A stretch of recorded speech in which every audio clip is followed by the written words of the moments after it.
Glowing Dial Live with Big John and Company will start at 4 p.m. Eastern. Company will start at 4 p.m. Eastern.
The Glowing Dial Live with Big John and Company will start in 10 minutes.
Glowing Dial Live with Big John and Company will start in 5 minutes.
The Glowing Dial Live with Big John and Company will start in 2 minutes.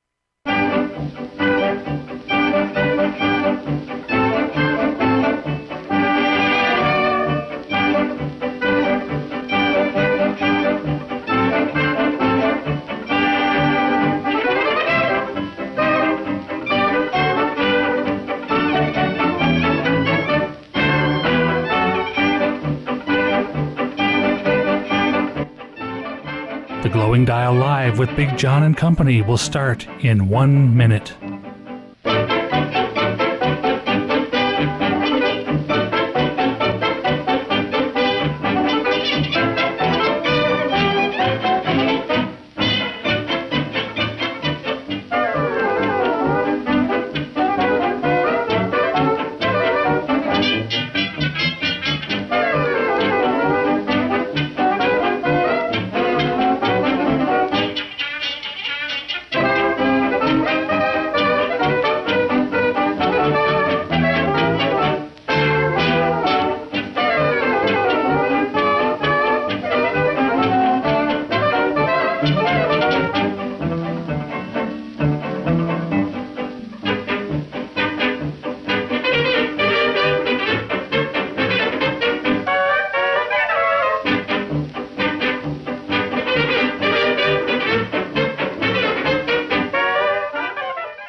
hello, everybody.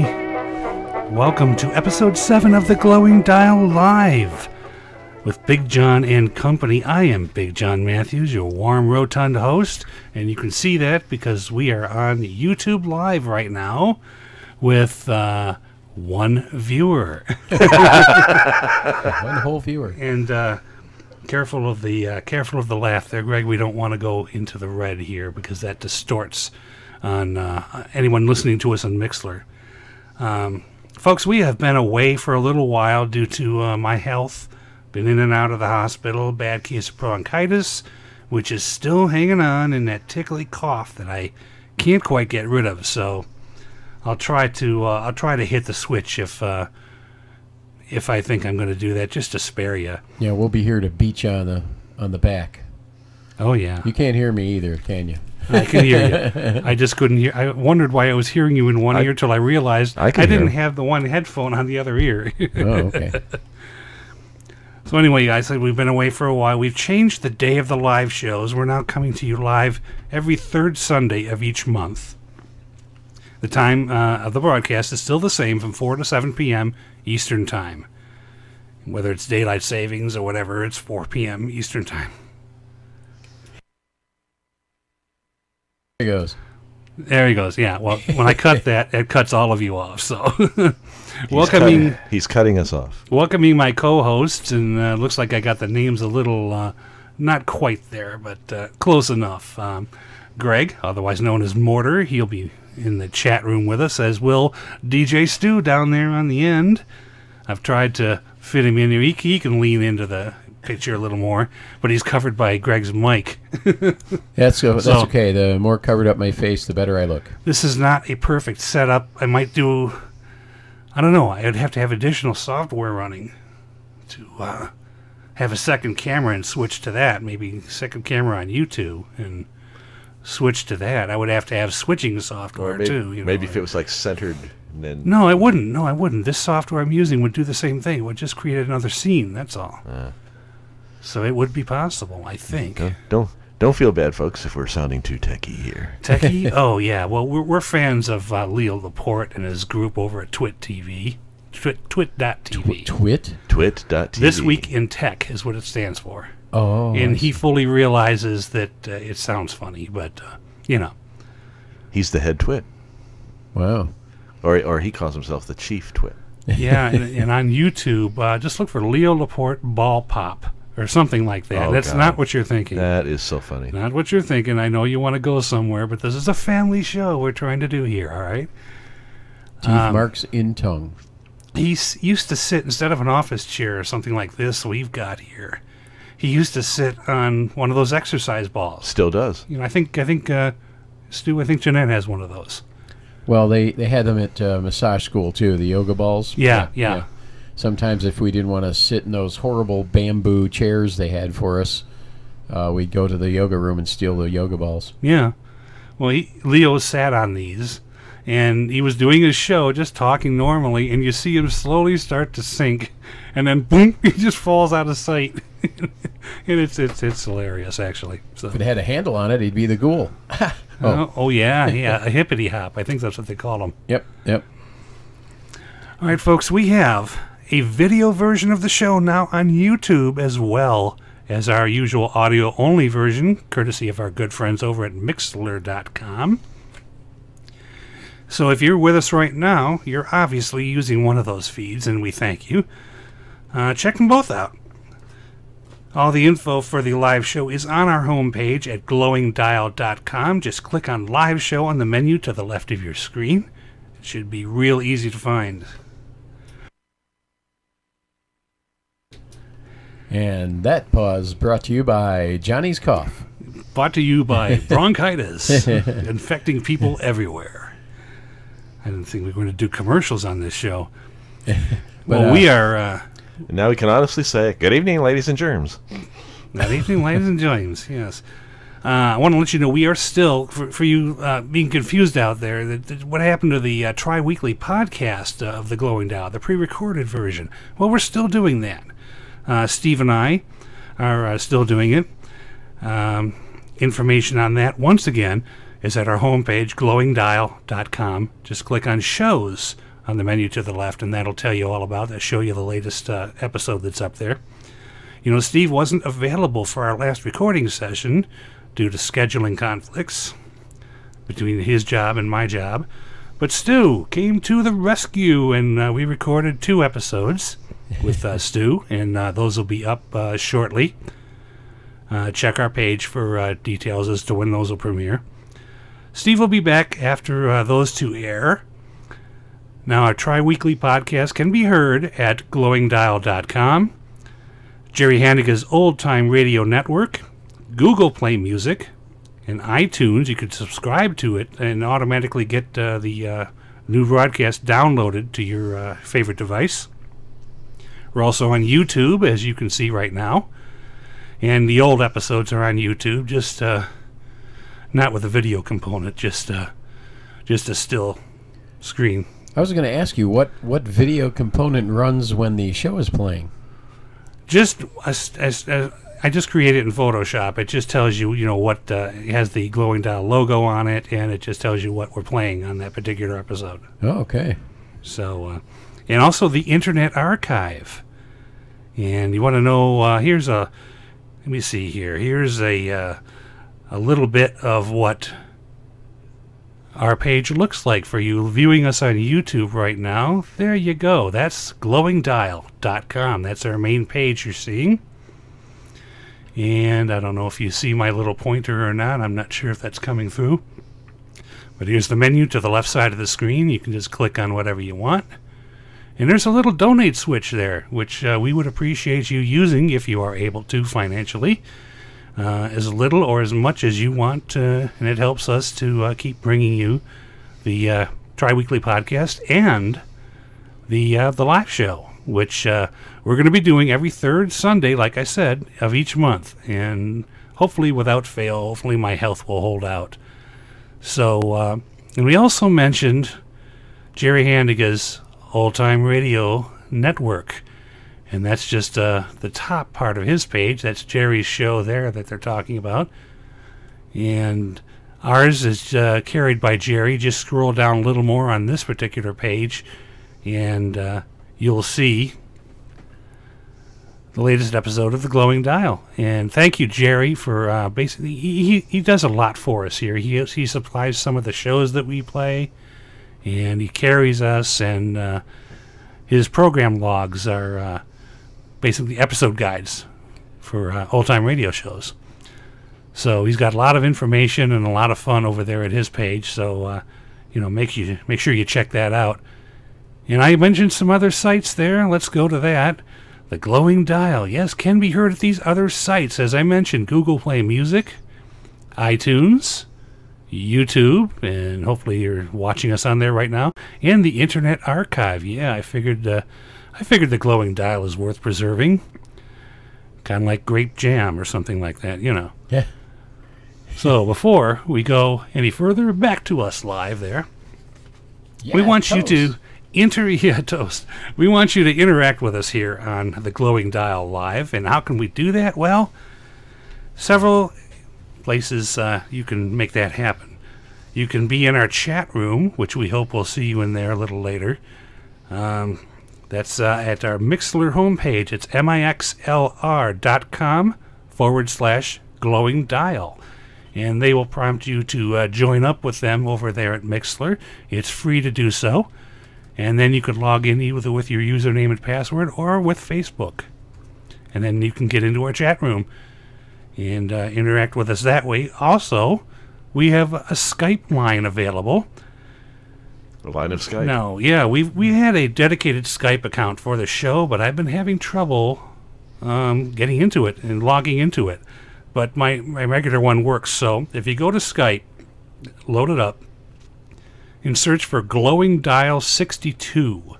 That's my personal account, and we'll be using that. And add that to one of your favorites, and contact us that way. Or you can phone us by calling area code 248-221-2011 during showtimes only, please. That's a Google Plus number we've got there. So once again, that's 248-221-2011. And the Skype address you want to look for is Glowing Dial 62. And our Mixlr homepage is at mixlr.com. That's mixlr.com/glowing dial. So use any and all of those means to contact us and talk with us. Maybe you just want to chat about some OTR, your favorite shows, whatever. We're here. And also, instant request. Yes, we've got a bank over here, which you can't see because the camera is, right next to it. Well, we got a lot of old-time radio shows here on the hard drive, and if you can select a show, and if we have it on that drive, you'll hear it almost immediately as an instant request. So, the one other way you can contact us, or not contact us, but participate, is to answer our trivia question correctly. Kimba. Makimba has been a almost constant winner here. One of our biggest fans, and she's been winning a lot of the prizes. Although we even had to pull her back a little bit. She did defer to another fellow the last time. It killed her. So but we gave it to him. So I'm going to talk about that right now. The prize for the first correct answer is a USB flash drive with Christmas programs from the Glowing Dial archives. Now, today's question is regarding that Just the Facts fellow, Jack Webb. Now listen closely. We're going to repeat the program, or we're going to repeat the question a couple of times during the program. So here it goes. Other than his character of Sergeant Joe Friday on Dragnet, on radio and TV, Jack Webb, in his early radio career, played 3 other detectives. Now name all 3 of those programs, which incidentally all have the character name in the show title. So once again, other than Joe Friday on Dragnet, Jack Webb, in his early radio career, played 3 other detectives. So name all 3 programs in which he starred, which incidentally all have the same, have the character name in the title. So you're looking for the program title, not the character name. Yeah, but it's going to be the same thing. The same thing. For most part, yeah. So the winner of that is going to get that USB flash drive with Christmas programs from the Glowing Dial archives. We just will need your mailing address in order to get that out to you. And I don't know, with the it being the 17th of December, I don't know if you're going to get it by Christmas, but you might get it a little after there, because the post office is just bogged down with everybody sending presents right now. So, for the winner, we will be playing an episode of one of those programs. I'm not going to tell you what it is. But anyway, please, let's hear from you. Yeah, because we want a winner. And we want to hear from you. Nobody has actually... Oh, actually, Kimba did. Makimba did call in, and we put her on the phone for a little while, a couple shows ago. But you can do that by Skype, too. And actually, I should have done this on the screen, which is right here. Here's the... as I find it here... There we go. Once again, for our chat room, go to our Mixlr homepage at mixlr.com, mixlr.com/glowing dial. You can Skype us by looking for Glowing Dial 62, adding that to your favorites and giving us a call, or by a phone by calling 248-221-2011. And of course, our website with all the information is glowingdial.com. Okie dokie? Say okie dokie. I sound like Colonel Potter. All right, I think it's time... now you're speaking my language. Yeah. All right, get my notes straight here. I think it's time we go into a program, and then we'll come back and talk at you some more. We're going to go into the next chapter. Yeah, I know it's been taken a long time before we got to this next chapter of I Love a Mystery. It's called The Thing That Cries in the Night, and it's part 5 of, I think, almost 12 parts. This is from November 4th, 1949, over Mutual. The show was sustained, which, for the unwashed, means that the network paid all the bills it did not have a sponsor. And the doorbell's ringing while we are on the air. You know, this is live radio. This would not happen on the podcast. I've left the door open so our next co-host could get in. But anyway, let's get into this program before things get totally out of control. They were in control? No, never. They never were, no. All right, so this is starring Russell Thorson, Jim Bowles, Tony Randall, and Mercedes McCambridge as people chat behind me outside of the chat room. All right, enjoy I Love a Mystery, and we'll be back. The Mutual Broadcasting System presents I Love a Mystery. Transcribed.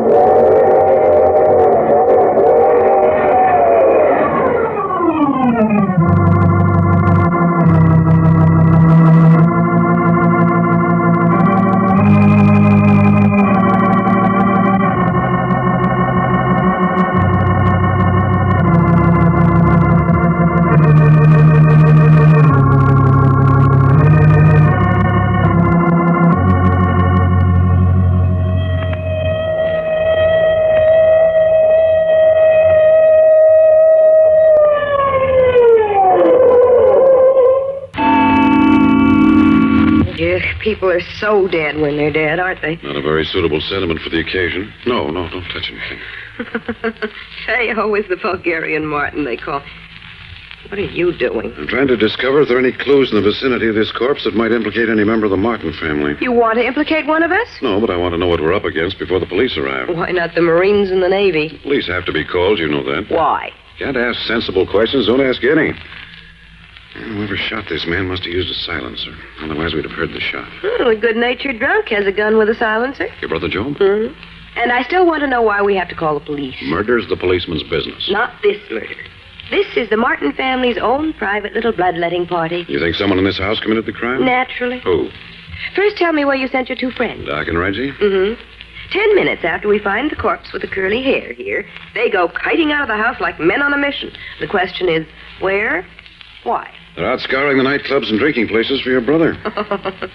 Job isn't worth it. Worth what? The trouble you're taking to find him. I want to know where he is and what he's been doing tonight. I want witnesses who'll swear that he hasn't been near this house all evening. Why?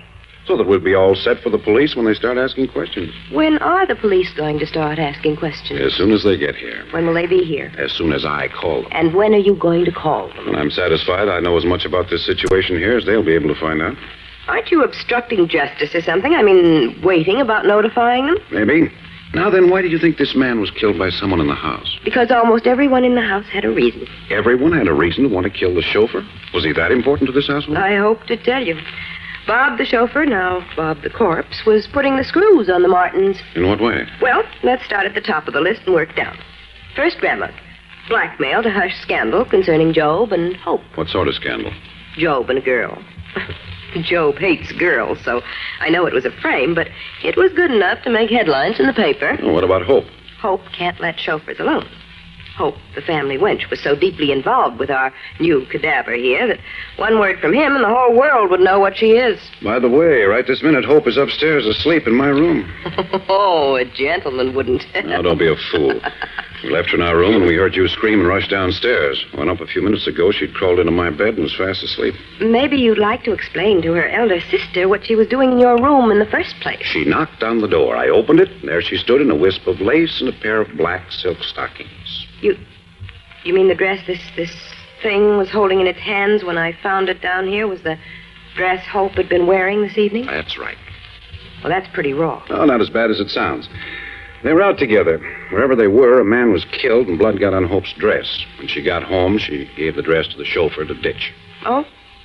Well, then he must have been killed as he was going out the front door with the dress. Exactly. From the outside. Yes, he was shot from outside the house. Then that eliminates Hope. Why? As flagrant as Hope is, she wouldn't be running about the streets with no dress on. And you said our hero had the dress in his hands when he was killed. That's a pretty thin alibi. She didn't mind coming up and rapping on my door. Besides, she was floating about on pink clouds. Oh, you're crazy. I don't think so. I tell you, you are. Hope hates alcohol. It makes her violently ill. I didn't say she was drunk. She wasn't. No sign of alcohol. But something had given her a fine case of the blind staggers. Something screwy. You think Hope did this, then? I know she didn't. She was in my room for about 20 minutes, and whatchamacallit here hadn't been dead 5 minutes when we got down to him. Then Hope's in the clear? Yes. Wish I could say as much about the rest of the family. You haven't anything on me. I haven't. But the police may have, or can they get it? What do you mean? Simply, if you've got anything up your sleeve, you'd better spill it, so I'll be standing by to give a hand. The police are going to find out everything you wish they wouldn't.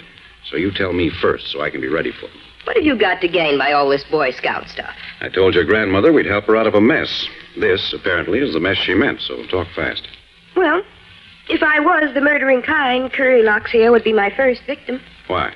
He talks, and he talks lies.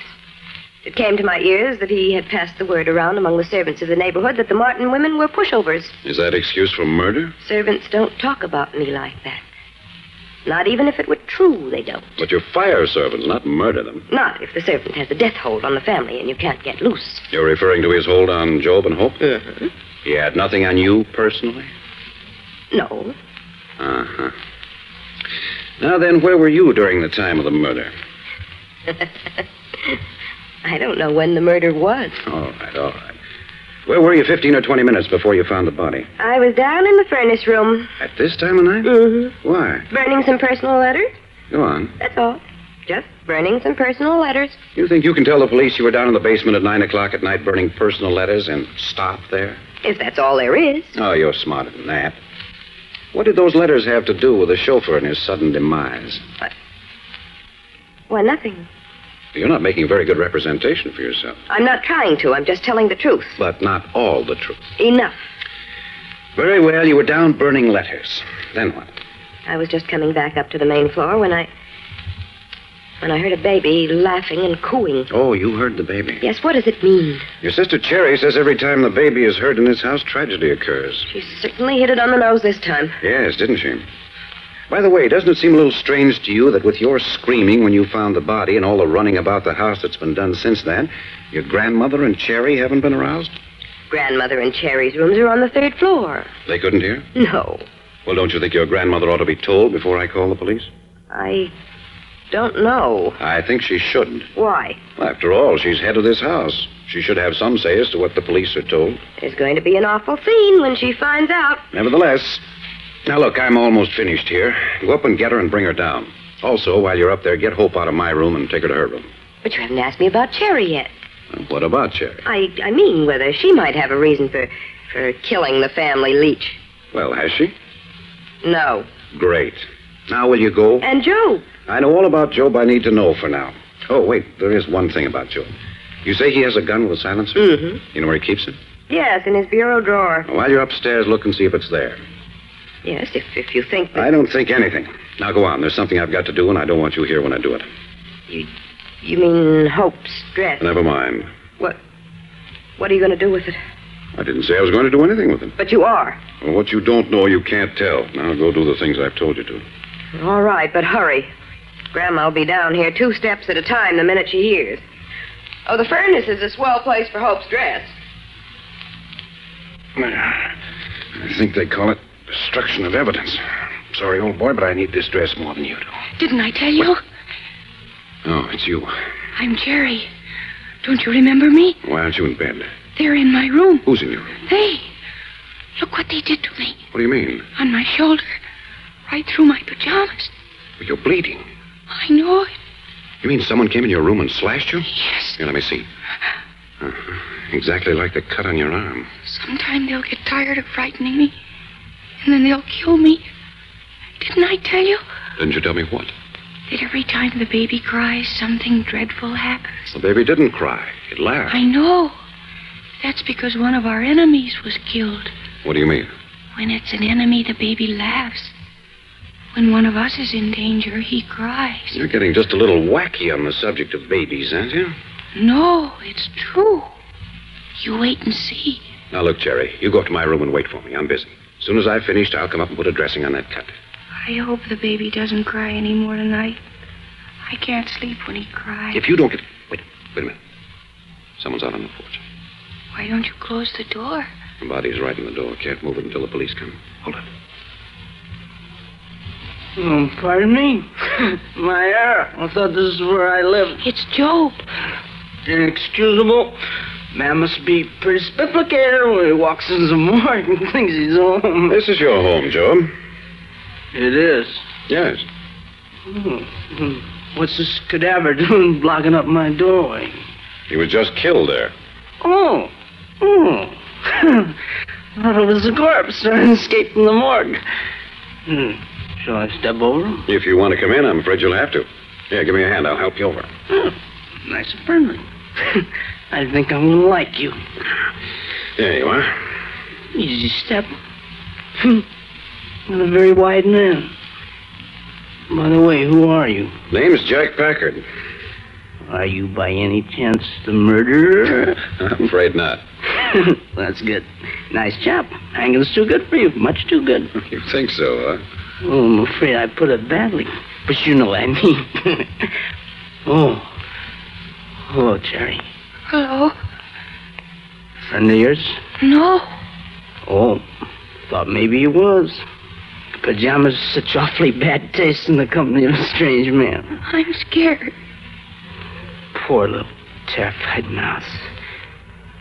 By the way, would it be breach of etiquette for me to ask the name of the visiting corpse? He's your chauffeur. Not Bob the Bandit. Well, you seem pleased. Oh, frightfully. Who had the good sense to do it? We thought maybe it was you. That's a tribute. Great tribute. Should have. I never got around to it. A gun with a silencer was yours. Consider it murder. No noise. Don't disturb the neighbors. I understand you have such a gun. Oh, so I have. Where is it now? Upstairs in my bureau drawer. I hope you're telling the truth, Job. Yeah. Yeah, I hope I am too.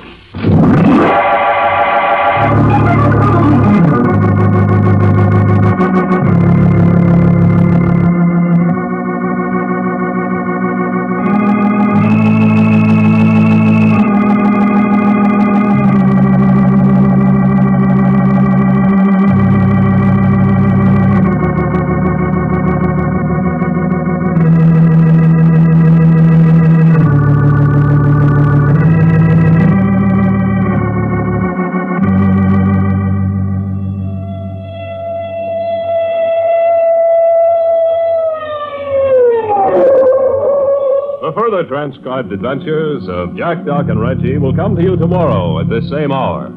I Love a Mystery, written and directed by Carlton E. Morse, comes to you Monday through Friday, featuring Russell Thorson as Jack, Jim Bowles as Doc Long, and Tony Randall as Reggie York.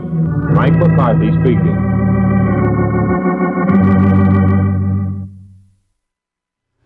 And we're back, folks. Hope you enjoyed I Love a Mystery. That was The Thing That Cries in the Night, Part 5, from November 4th, 1949, originally over Mutual. That featured Russell Thorson, Jim Bowles, Tony Randall, and Mercedes McCambridge. And you know, Stu knows what Mercedes McCambridge did a little later on in her career. Something rather infamous. It's an excellent day for an exorcism. That's right. She was the voice of the devil in The Exorcist. Oh, I didn't know that. Yeah. Who was the actress? Mercedes McCambridge.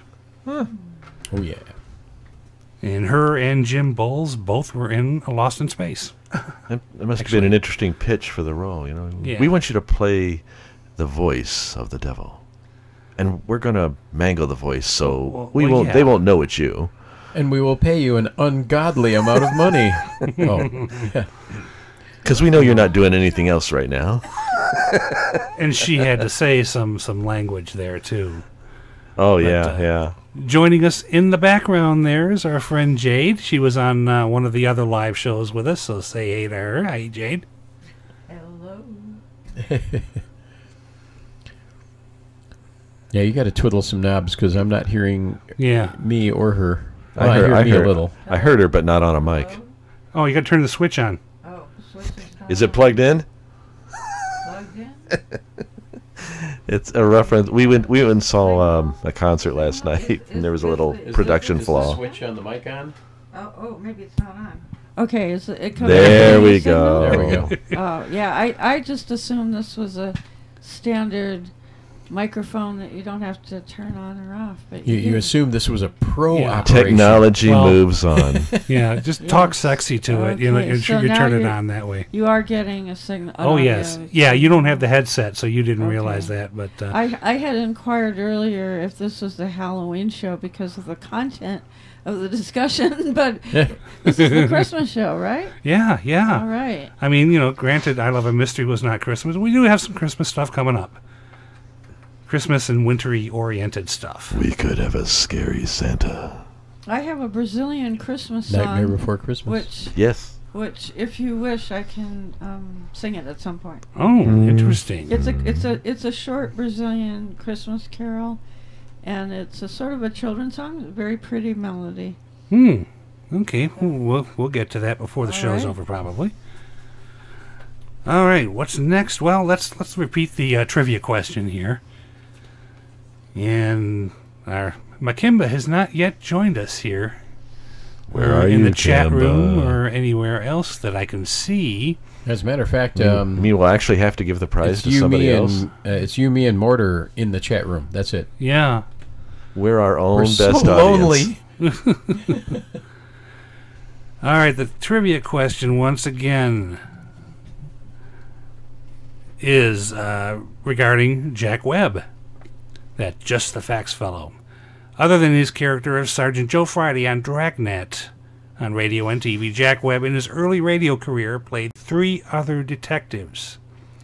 So name all 3 programs, which incidentally all have the same, character name in the title. So first one of us to get, first one of you, not us, we know the answer. I don't.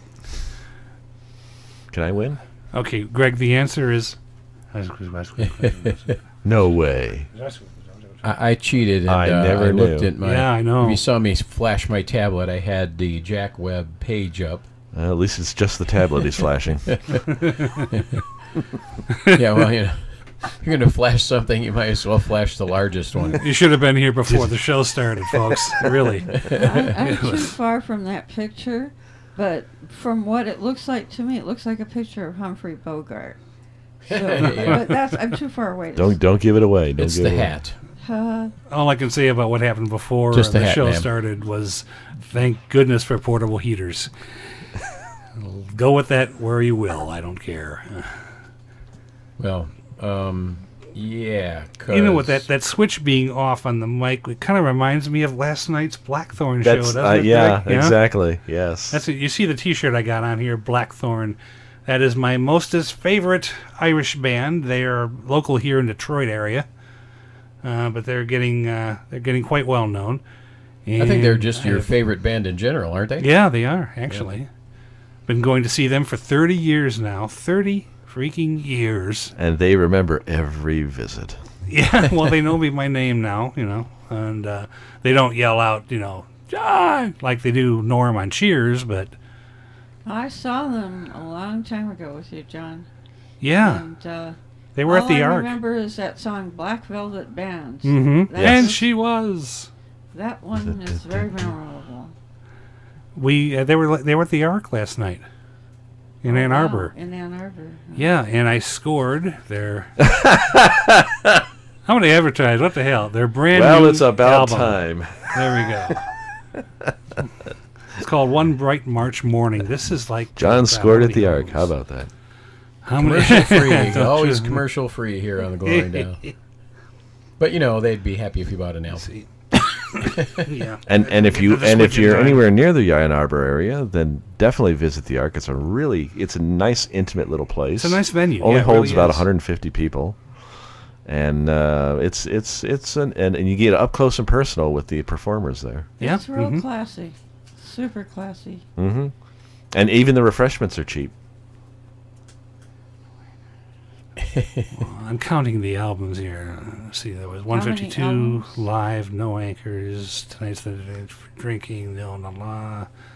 It's easily, I think they're like their 8th album that they've released, and we were listening to it on the way home.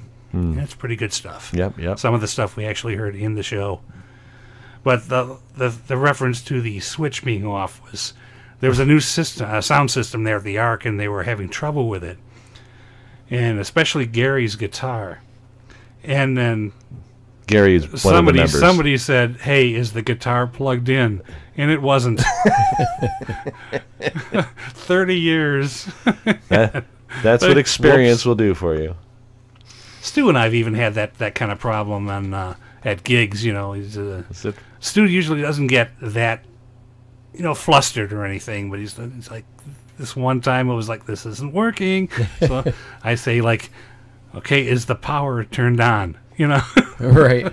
And you're looking for this complex reason, and it turned out the power switch wasn't on. Well, whenever you do have a problem, you go for the most mundane possible cause first. Yeah, exactly. But, I mean, we do things. We've got it down to a science. I help Stu out as a roadie and assistant. And when we work together, we pretty much got things down to a science, and we store stuff in the same place every time, and the switches should all stay in the same place every time. And when something like that happens, it's a bit disconcerting, Well, I expect it. I usually expect it. I mean, I'm always amazed when we put everything together, especially if we do it in a hurry, and then we flip everything on, and it just works right out the gate. I had that happen at that Christmas party that you usually help me with.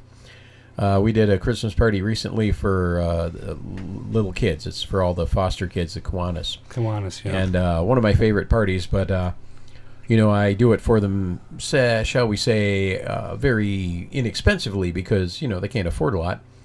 So I went sans roadie, and I was amazed when I plugged everything in. It just went. Because the week before, I was at a party, and it was slick and rainy, and I was packing by myself, and I went up the ramp, and wheels skipped off the ramp, and the entire cart dumped everything onto the tarmac from about 3.5 feet up, and I was amazed when everything came up and there was nothing wrong. So took a licking and kept on ticking. That's right. At least I bought tough stuff. Those road cases paid off. So that's my story, and I'm sticking to it. Merry Christmas. Well, not so. Well, speaking of Christmas, let's get to something a little more Christmassy here. We ho ho ho. Oh, you know what? Yeah, before we do Detroit, that, 3 women jump out. Oh, Greg on his own volition looked up and has an item related to the episode of I Love a Mystery we just heard. Yeah, it's related only in that since the episode was from 1949, I thought I'd look up, well, what kind of events occurred on the year of that show. Apparently most everything took place in January, even though unfortunately nothing took place in November, which was the month of the show. So hey, we'll work with that though. So here's just a few things. There were more, but here's just a few things that occurred during that year. On January 20th, President Harry Truman announced his 4-point program. Also, on January 21st was the first inaugural parade that was televised, which was, of course, Harry Truman. On the 22nd, All My Love opens at Mark Hellinger Theater in New York City. It was all for love. For 121 performances. Wow. Yeah. Also on the 22nd, Chinatown Telephone Exchange closed. Sorry to hear that. They're still bumming about that. That's right. Oh, so sorry. And on the 25th, the first Emmy Awards, and Shirley Dinsdale and Pantomime Quiz on KTLA were the winners for that. So that's 1949 in a nutshell. Emmys, that's TV. Yeah. So that's very early TV. Yeah. I grew up part of my life in the Los Angeles area, and KTLA, of course, is one of the major networks, so it was a very familiar feeling hearing that mentioned by you. KTLA. KTLA. Yeah. At the time, it was Channel 5, but I'm not sure if I think they still are. it's still Channel 5. Yeah. I was going to say, that's still a thing, isn't it? KTLA. Oh, is yeah. Oh, yes, a definitely. giant powerhouse out there. Oh, absolutely. They're one of the biggies. I've seen some on YouTube. I've seen some news bloopers, and some of them are from KTLA. It's always fun to see things go wrong, like when the doorbell rings when you're on the mic, and things like that. That's right. That's right. We should start saving our own bloopers. Basically, that would be the whole show. It'd be shorter if we just saved the non-bloopers. Okay, well, to that I say, yeah. Thanks, Uncle Josh. All right, thank you, Greg, for that. That was very good of you to do that. Yeah, I'll have some more for the next show. Hey, why not? And that's going to be an episode of Challenge of the Yukon. It's also known as Sergeant Preston of the Yukon. It went by that name a little later on in the run. This is called The Christmas Present, from December 18th, 1945, and it was originally broadcast out of WXYZ right here in Detroit and on the Mutual Network. It stars Jay Michael, Jack Petruzzi, Paul Hughes, Dewey Cole, and Hugh Holder is announcing. Now, Dewey Cole did the sounds of Yukon King, the dog. Do we? Sergeant Preston's dog. Do we believe this? Yes, we do. There were actors that did nothing but animal sound effects. I mean, you can play it off a disc as a sound effect, but yeah, most of the time those are actors, though, and I think of this every time I hear a commercial or something with Right. animal noises in it. And there's one notorious one for Cadbury. oh no. yeah, Oh, I hate know. that thing with a passion. Yeah, What, me too. And Cadbury? I can imagine the guy in the sound booth going buck buck buck buck buck. I'm doing this Exactly. for buck buck buck buck buck. Really quick buck buck buck buck buck. I can't reach for the mute switch quick enough when that thing comes on, let me tell you. I pretty much reach for that for all commercials. I don't watch TV anymore, so I don't even have to worry about it. Unless it's a commercial for Stu and his crew disc jockey service. That's right. Or a touch of reason massage therapy. Or Stu and his crew, or SAHC Group LLC. Yeah. That's the umbrella title. We're advertising But right here. no for commercials them. at all. No, Folks. no. Aren't you glad we don't have commercials? Any commercials you hear here in the Glowing Dial, other than the one we just did for Don't you wish Blackthorn? everybody did? Pretty much shameless self-promotion is what it is. We're Yeah. greedy bastards, so send us your money, buy our stuff. Yeah, the donate switch that I told you about earlier, right there on glowingdial.com. There you go. We'll hunt you down otherwise. Where is that? That is right. Yeah, that is right. Yeah, see? Right there. Right where my little arrow is circling right there. Oops. How did I do that? Well, I've looked up events for 1945, and we got some interesting ones. Okay, well, we'll hear from some of those after we do the show. So, you'll notice the lack of the McGee machine on these live shows. Yeah, I miss twiddling its nubs. Oh, and And it it misses misses you, you. too.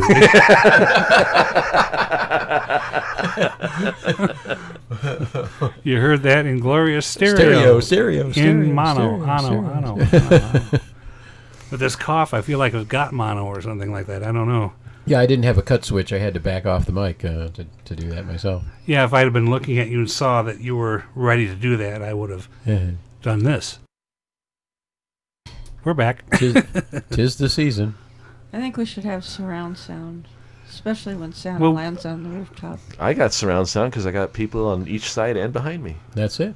We could have my roomie Ben play Santa, but then I think the roof might give way if him or I played Santa. I think I'll that put would myself in that category I think it too. would be more like Bad Santa. Yeah, and he only likes the little girls, 18 and up, to sit on his lap too. Naughty Rudolph. Yeah, yeah. Wait to see what he does with that red nose. Anyway, And how it gets that How way. he gets that way, yes. drinking with W.C. Fields, that's how it happens. Fago Frosh. Oh, sorry. Another commercial. Well, we've talked about Faygo before because Hal Perry used to do the Faygo commercials on the Boblo boat. Oh, yes. Yeah. I like to play those during my oldies shows. Yeah. Nobody can do that. Yeah, the like Faygo that. song. Yeah. Yep, yep. They Faygo call it the Remember. boat song. And, of course, the Which Way Did He Go? Which Way Did He Go? For the Faygo old-fashioned root beer. Is Oh, Faygo wow. a Detroit product? It is. Just There's a lot of products that are, as long as we're getting into commercials, a lot of them are very, I don't want to use indigenous, that's the wrong word, but they come from Detroit. Regional. They're regional. Verner's. Yeah. We have Verner's Better ginger Made ale. potato chips. Better made potato chips, yeah. Verner's. Mhm. Soda Saunders. Pop, Saunders. Saunders chocolate. Chocolate. Okay, so Fanta is also a Detroit product. I was wondering. Which And one? Stroh's ice Or no, cream. did I say not Fanta? Was it Fanta? Faygo. Faygo. yeah. Fanta, I don't know. Oh, Yeah. and Town Club. Town Club, yeah. Oh, Town Which Club used to Pop be Center. Oh So. Before Oh So? yes, even further back it was called Really? Oh So, yes. I don't remember that at all. Because it was, Because so we never good. went to Town Club. The only Our reason neighbors I know did. that is because when I was a little kid and we would go get our Town Club, every once in a while you get a Oh So bottle that was refilled in the mix. Yeah, yeah. True story. I'm a big Verner's fan. I always will be. Yeah. I am too. The thing about Verner's though is it doesn't contain real ginger anymore, and Really? they don't. It age contains the, Mary Ann. Oh, you beat me to it. and they don't age it in barrels anymore. They used to take the syrup and age it for 4 years in oak barrels, which gave it a really cool flavor. Now it's in cardboard boxes. But I'll tell you though, side by side, it still tastes better than anything else out there. If Yeah. you want a Boston cooler, you got to have a Detroit, a Detroit ginger ale in it. I Yeah, well- attended a race downtown one year, and it was sponsored by Verner's. Because it was sponsored by Verner's, you could get all the free Verner's you wanted along the way. Nice. Yeah, except I don't like Verner's. And not only was it you could get all the Verner's that you wanted, but you could not get any water at these stations. Oh no. There were no water, just Verner's. So I had to, whenever I got thirsty, I had to duck into like whatever restaurant or drinking fountain or whatever, just to get some water, because we just do Verner's. I thought, man, what a rip. Now, Verner's is in a class of its own because I wouldn't even. That's class because it nobody as else wants them. I wouldn't class it as a form of ginger ale. Canada Dry is very bland in its taste. It's 'cause it's which is dry. the Canada Dry is one of the most best-known ginger ales in the United States. Yeah. And I don't know if it's from Canada or not, but Yeah, it's is it called from Canada Canada? Dry. But Verner's doesn't taste a thing like it. Verner's is extremely sweet and gingery and intense, and I think it's delicious. So we have a disagreement going here on the flavor of Verner's. See, I think Verner's is I'm wonderful. a Mountain Dew person, so there's my loyalty. It must be the caffeine. No, I remember suggesting Canada Dry to Greg one time, and I think he was kind of dim at that moment because I said, drink Canada Dry. So we drove up and tried. Now, as long as we're on the whole thing about Canadian beverages a bit, Yeah. if you've gone across to Windsor, Windsor, Canada is south of Detroit. And so it's the only part of Canada that's actually south of the United States. But you go over there, you can go to they have their liquor board stores that you go to, and you can purchase a beer called Upper Canada Rebellion. Now, for years, I thought Upper Canada meant Northern Canada, but in my reading in recent years, I discovered that Upper Canada is actually a part of upstate New York. And there was a time when a good part of upstate New York was actually part of the country of Canada. And it was called Upper Canada not because it was northern, but because it was a higher elevation. And that part, there was actually a war fought, a rebellion that was called the Upper Canada Rebellion. But now that area is the United States. It's in New York. Okay. And there we go. Oh, take off, eh? There was a whole lot of words there, eh? Papa Moosehead and chill. Now you know how the Canadians spell Canada. You do that pretty good. All right, you know how they I was do into it? those guys. You know how the Canadians spell Canada? C-A C-A and A. D A. I think your toque's on too tight. All right. Maple leaf Good forever. day. Good day. Yeah, I got into those guys a little too much. Mm-hmm. And we actually played a real life beer hunter once. It was glorious. And I didn't have to clean up after it. So. Oh, okay. All right. You Did know you ever what? see their cartoon? No. Yeah, there was a cartoon. Oh, really? Yeah, it had their voices in on and everything. Okay, you know what Canadians mean by a Chesterfield? Maybe a nice Chesterfield or an ottoman? Yeah, it's a sofa. Yeah, yes. Okay, we call it a sofa, and the Canadians call it a Chesterfield. But Americans, when they hear Chesterfield, they think of an old brand of cigarettes. Cigarettes, yeah. Yep. Mm-hmm. That was one of the sponsors for Dragnet, actually. Oh, okay, yeah. Speaking of that Jack Webb trivia question we had. Oh, yes, we do have that No. OTR stuff to go through. Yeah, that's what this show is all Probably about. talk about the show, yeah. It's about nostalgia and things. We really old-time are about radio. OTR here. And we're going to play some right now. How about that? I announced Challenge of the Yukon. This is the Christmas present from December 18, 1945. Originally originating from WXYZ here in Detroit and on the Mutual Radio Network. So we're going to play that right now for you and to get some Christmas-oriented stuff going. And we will be back in about 15 minutes. The Challenge of the Yukon. On King! On you Huskies! The Wonder Dog King, swiftest and strongest of Eskimo lead dogs, blazes the trail through storm and snow for Sergeant Preston as he meets the Challenge of the Yukon. Sergeant Preston was typical of the small band of Northwest Mounted Police who preserved law and order in the new Northwest country, where the greed for wealth and power led to frequent violence and bloodshed. But in spite of the odds against them, Sergeant Preston and his Wonder Dog King met that challenge, and justice ruled triumphant.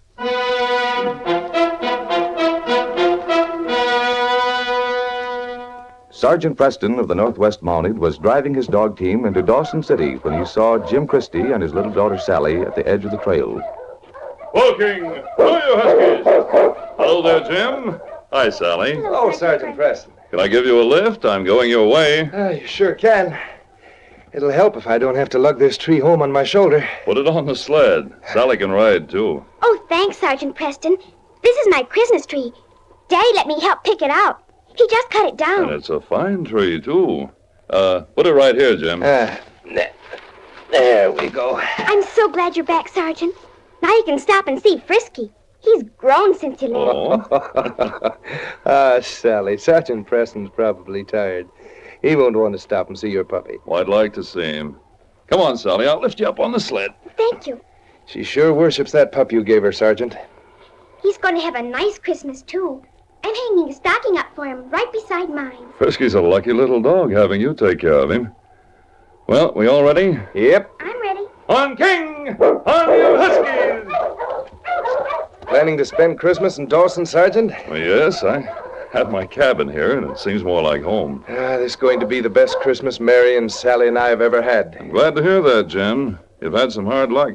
But the best Christmas present of all is that I'm getting out of debt at last. Had a fine trapping season. I thought I'd never be able to pay back that money I borrowed from Crane. But I think I have enough furs to do it. Well, that is good news. Crane's a hard man. I borrowed money from him last year. Then I didn't find gold.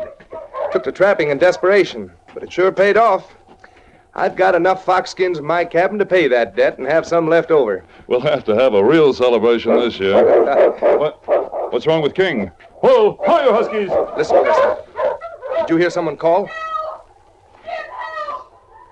That's Mary. Come on, Sergeant. Here, King. Come on, fella. Jim, look. Isn't that smoke by your cabin?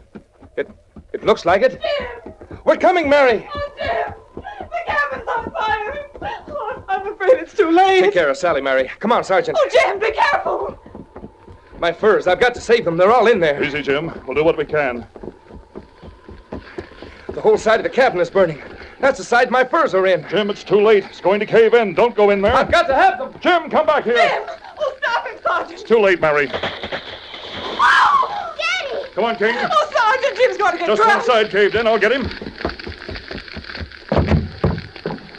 Jim, where are you? Over here. Help! I'm caught. I'll lift this beam off. There. I'll get your arm around my neck. All right.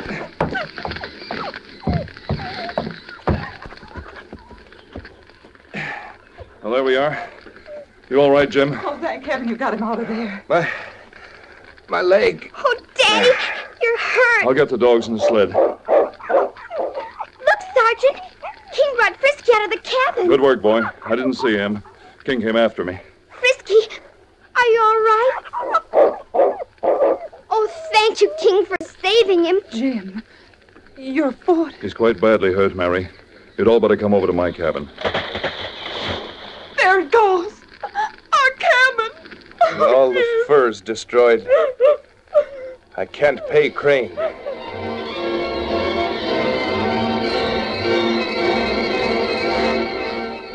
Jed Crane was the wealthiest man in Dawson. He sat alone in his office that evening, and a frown deepened the wrinkles between his cold blue eyes as he added a column of figures. 3, 7, 12. Come in. Can I see you a minute, Crane? What do you want, Jake? I just heard some news I thought might interest you. Yep.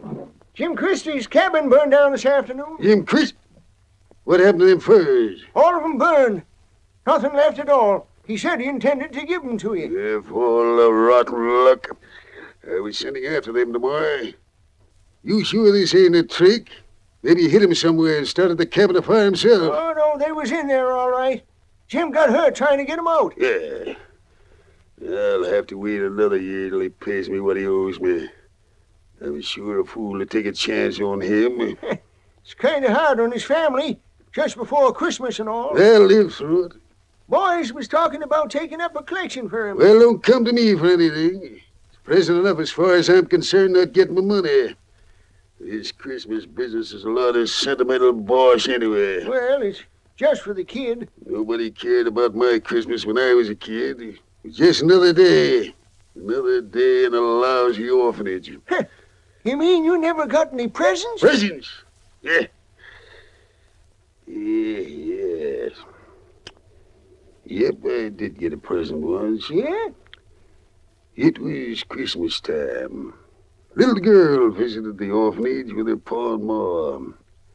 We thought they were looking for a kid to adopt. Well, out of a clear sky, she come up to me and handed me a toy dog she was carrying and said, "Merry Christmas." Land sakes. It was the first present I ever got. I cried over the thing in bed that night. Carried it around under my shirt for a week. And I waited and hoped. Well, they didn't adopt the kid. My. He never came back. Then one day I threw the dog away. As far as I could throw it. And I always hated Christmas. Shucks. Well, you've made up for it since. I'll say it did, by being as hard on everybody as he was hard on me. It's the only way. Well, the boys was all talking about giving something for the kid's sake. Of course, now, if they was all to give enough, say, each give a gold nugget. Yeah, they could start Jim up in business again. Say, maybe they would be fools enough to. It might be worth a try. What are you talking about? Jake, I'll start the ball rolling. Enough nuggets to trim the tree around the top. I'll give the first nugget, a big one, the size of my thumbnail. Of course, Crane, you ain't thinking that maybe you'll get your money if Jim gets enough nuggets to pay you. I never give it a thought. Now, Jake, here's a chance for you. If you ballyhoo this thing right and Jim does get enough to pay me, I'll give you 10%. It don't seem quite right somehow. Of course it's right. Otherwise, he's going to have a big debt hanging over his head. Might take a year to pay off. Oh, it'll take more than that. He won't be able to work for a long time with one foot crushed. Well, if you collect enough, he'll have something to live on, maybe. After he pays me. Tell everybody I thought of it. Enough nuggets to trim the Christmas tree. And I'm starting it by giving the biggest nugget of all.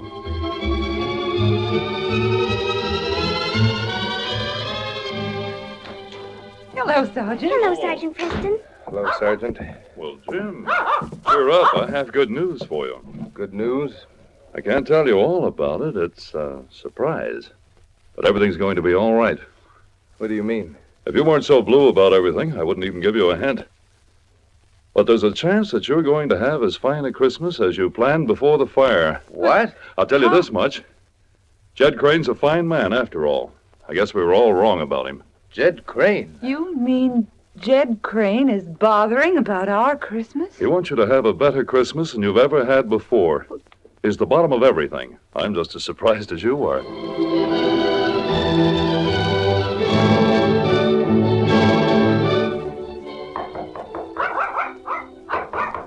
Come in. Mr. Crane? Yes. Who are you? I'm Sally Christie. Oh. Sit down. I came here to... Well, Sergeant Preston told me about the big surprise you planned for Daddy. Oh, you did? And I thought it would be nice if you'd be there when he got it. Christmas Eve. Well, I don't think I'm afraid I'll be busy. You mean you'll be trimming your tree or something? No, I don't believe in him. What? But didn't your family... Let's not talk about it. But you'll believe in them if you come over and see mine. Oh, please come, Mr. Crane. Just Sergeant Preston and Daddy and Mom and I'll be there. I don't like Christmas. Maybe that's 'cause you're all alone. Maybe if you come All right, I'll come. Run along now. I'm busy.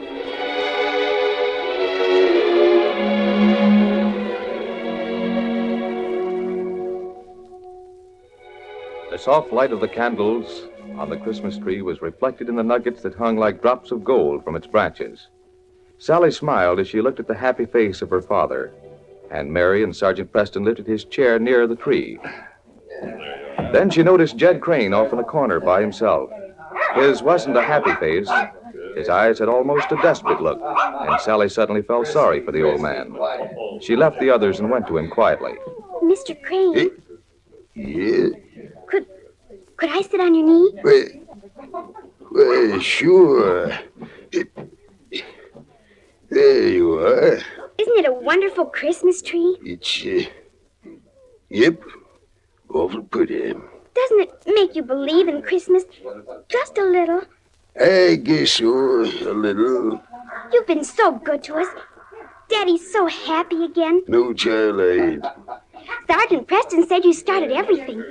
Mama says my stockings will be full of presents in the morning. I'll bet that's a fine feeling to find a stocking full of presents on Christmas morning. Did you like it when you were a little boy? I don't know. Let's not talk about it. Mr. Crane, I want to do something. I want to give you a Christmas present. Me?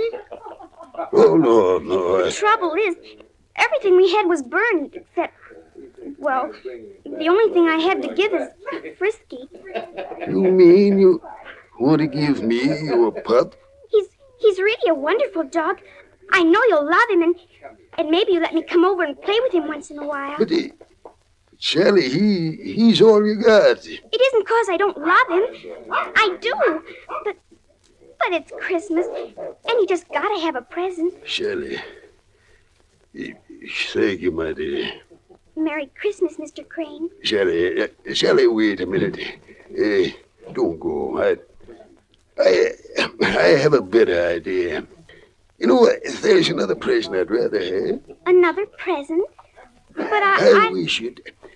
Well, maybe this sounds kind of funny, but I wish you'd kind of adopt me for a sort of uncle. Adopt you?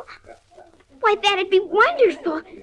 I haven't any uncles, and you belong to our family. Yep, I'd belong. Of course I'll adopt you, Uncle Jed. You keep Frisky and bring him over to my house once in a while. And someday I'll tell you a story about a little boy and another little girl and a dog, a toy dog. But that story ended different. He wasn't adopted. What are you talking about? I just adopted Mr. Crane. He's my Uncle Jed. Why, Sally. Your Uncle Jed? Oh, fine, Sally. Well, welcome to the family, Uncle Jed. Jimmy, being as how that money you owe me is all in the family, we're going to forget all about it. Why, I don't know what to say. Didn't I tell you, Jim? Isn't this the best Christmas you ever had? You're the king, and Frisky thinks so. Sergeant Preston, that's the first time that dog of yours ever wagged his tail at me. Why, he's just trying to say what we all want to say. Merry Christmas, Uncle Jed.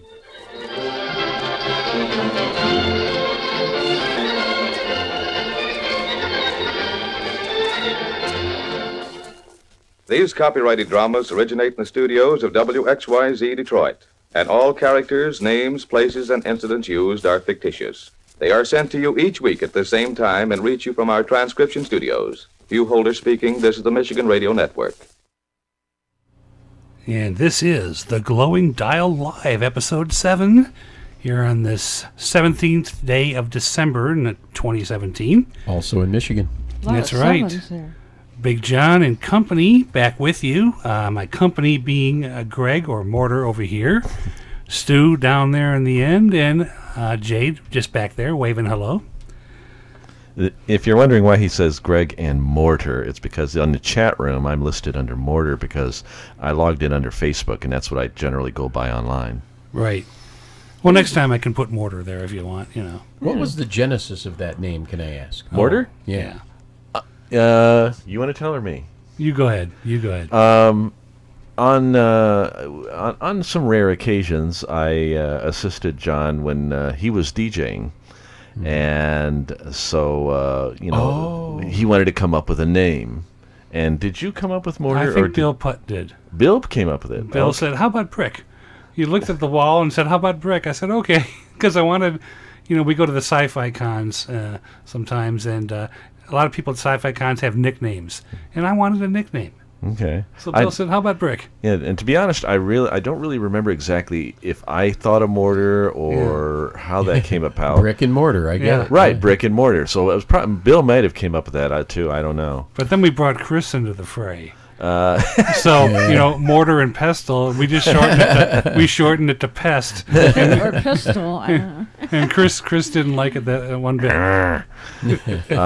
So I have been using Mortar ever since in all my online dealings, and I even came up with a last name because when I joined a service called Second Life, which is kind of like a virtual reality setup.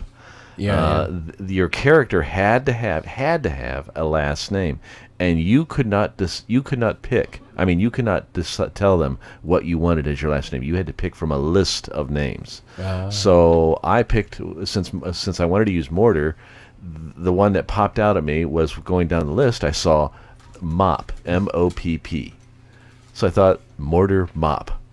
Sounded M-O-P-P, right? It sounded funny. So online I go by either Mortar or Mortar Mop. Well, that was fascinating. All these years I've known you, and I had no idea what. Now, Mortar sounds like an old Anglo-Saxon name, Mordred. Yeah. If you read the old King Arthur legends, you would read. That's the evil. Mordred. That's the evil Mortar. If you feed him past midnight, He turns into more dread, or More you dread, you yeah. dread him. Yeah, you dread. Or you want more. You want more dread. More and more and more dreading. Give me more dread. Or give me death. Oh. I thought you were speaking of Arthur, King of the Britons. So King of what other King of the nicknames? Britons. We are all Britons. So I'm not. What other nicknames? And I'm your king. Well, I didn't vote for you. You don't vote for it. Do you have a nickname? We're talking about nicknames here. Several. Several. Some of which probably aren't repeatable on the air. Oh. Hey, it's the internet. We can say anything. You're talking about sugar. Well, no, never mind. No, I had a stage name for a little while in the 90s. I called myself DJ Exacto. And like the knife, only I spelled it differently. And the only reason I did that was because my superpower was quick cuts. You know, instead of smooth, silky, blending kind of things, which I eventually learned to do. But when I first started mixing, I would just quick cut from one song to the next. And I'd do it in a way that was kind of cool, I thought. And so, you know, that sharp, precise, bringing something in exactly when you need it. So what did your audience think about your quick cuts? Well, I got a nice hand at one of the raves. Yeah. I used to show up with the crew from Burst Inc. Shout out to Sam and Mike and all those guys from back then. And guys like Richie Houghton and Carl Jetstream, D Win, all them guys would show up. And one time, I was just there with the sound crew, and we set everything up, and it was ready to go. And the first time, it was time for the first guy to come in and start, and no one was there. So they said, well, why don't you warm the system up? And I brought a bag of records just to test with. So I started mixing, and I throw the headphones on, and I'm kind of mixing in my head. And I was doing that for about, I don't know, it must have been like half an hour or so. And finally, I feel a tap on my shoulder. I think it was D Win that was coming in. And so I saw him setting up his first record on the second turntable. So when I saw he was ready to go, I just quickly like grabbed the edge of the record and made it shoo and stop. And when I looked up, there was a whole bunch of people on the dance floor, a bunch of kids, and they were like, woo, and pointing at me, and it made me blush. I think I was the oldest guy in the room, too, and that was back in the 90s. All right. But it was a fun time. It was a fun time. John, have you ever had a nickname that anybody's called you? Besides Big John. Brick. Some guys call me Chief. Chief. Chief. Yeah. I've never people heard, I don't know. You know, I was gonna say, I've never heard anybody. If you're call a you big Chief. guy, they say, "How you doing, Chief?" Did How you are get that Yeah. name while you were roller skating? You know, you were a Chief Skate. Chief Skate. Oh, that's worthy. That's worthy though of bad puns. Your bad puns. Yeah. I gave him a nickname actually. Oh. Yes. Oh, yes, you did. Some We years still ago, use it. back in the 80s, I think, when I first met him. Yeah. There's an abbreviation to it. It's called BDI. BDI. BDI. And Stu, what does that mean? It means Big Drunken Irishman. There you go. Oh, okay. I thought it was something akin to BPM because you're a DJ, you know, beats per minute, you know, so BDI beats. Beers beats per done minute. improperly. Beers per minute. Yeah. Beers per minute. There we go. Me and my old shillelagh days, you know, when I first started going to Blackthorn. Boy, I had some videotapes of that I shot down there. And I was watching some recently, and I heard this loudmouth, obviously drunk person in the background, and it was me. And I went, and just recently I apologized to Blackthorn. I said, you know, I heard myself, and I was like, was I really that much of a loudmouth drunk? I am sorry, because I was always there for you guys. The music was always the most important thing, but that was a time in my life when I was trying to escape, you know. And Some tells me though that they're used to that kind of stuff, and you were probably the least offensive of the stuff they had to deal with. Yeah, I noticed early on that your, shall we say, personality comes out when you have a few adult beverages. It does, and Jade has seen me at a wedding kind of loosen up. Mm-hmm. Yeah, but very positive. He's Yeah, he's not one of those mean. He's fun. drunk No, guys. he gets a little lively like a clown, but not. You're not like an obnoxious drinker. That's not you. Hearing myself on some of those tapes, I think I did get a bit obnoxious, and it's like that part really isn't me. Is that where you shouted out, "Play Freebird"? Scared. No, we frequently would yell rap, rap, rap to make him do the Beverly Hills rap. The Beverly Hills rap. Oh. Yeah. Okay, now speaking of Beverly Hills and Beverly Hillbillies, one of the nicknames that I'm known by is Ellie Mae. Now, anybody care to hazard a guess how I got? And I'm not talking about the Dukes of Hazard a guess. But does anybody care to guess where I got the name Ellie Mae? Why did they? You like animals? You were assisting a carpenter at the time, and he said, "Hey, lady, clamp it down over there." Maybe you used to like to lounge around in the cement pond. Well, actually, it is about animals. I was right. Okay, so you're right. Now. What's my prize? Now. Okay. Basically, I have a little story to tell. I got that name because I have these barn cats. I live out in the country, and I have these barn cats. Critters. And they come the barn cats come right up to my doorstep, and I feed them. Now, once upon a time, there were these raccoons. Actually, they still come around. But once upon a time, they come up to the doorstep, and I had a friend there observing me not only feed cats, but apparently raccoons as well. So they called me Ellie Mae because I was feeding the raccoons. But the funniest thing was that I accidentally dropped my keys on the doorstep, and one of the raccoons was very dexterous, and they picked up my keys and they hauled them off into the woods. And I had to go searching and this was in the evening. It was dark. Next thing you know, your car's headed down the road with a raccoon at the wheel. Yeah, I had to go searching for where and a new Geico commercial shows up. Hauled my keys off, and going out with the flashlight. So after that, I was definitely Ellie Mae. Then the police said, "Did you see the thief?" And no, he was wearing a mask. Oh. Boy, I got a groan out of Johnny. That's pretty good. There you go. You got some static from me for that one. Yes. So does anybody want to hear what happened in Not 1945? At all, Greg, no. Why would we? Fine. 1945. What? Yes. 1945. 45. Right. Yeah. Now, okay. I'm sure most everybody knows the significance of 1945. Pearl Harbor. No. No, that's not what you had in mind. No. Okay. That was 1941. Yes. Really? Yeah, See, we are at the other end of the story. 1945 was the things. Harvey. Now, it was the sinking of the USS Indianapolis, which was probably the last. I think it was the last ship that was a major ship that was sunk by the Japanese. The war in Europe ended, and that was on May 7th. That was VE Day. Hitler and his wife of one day, Eva Braun, they commit suicide. What a honeymoon. Yeah.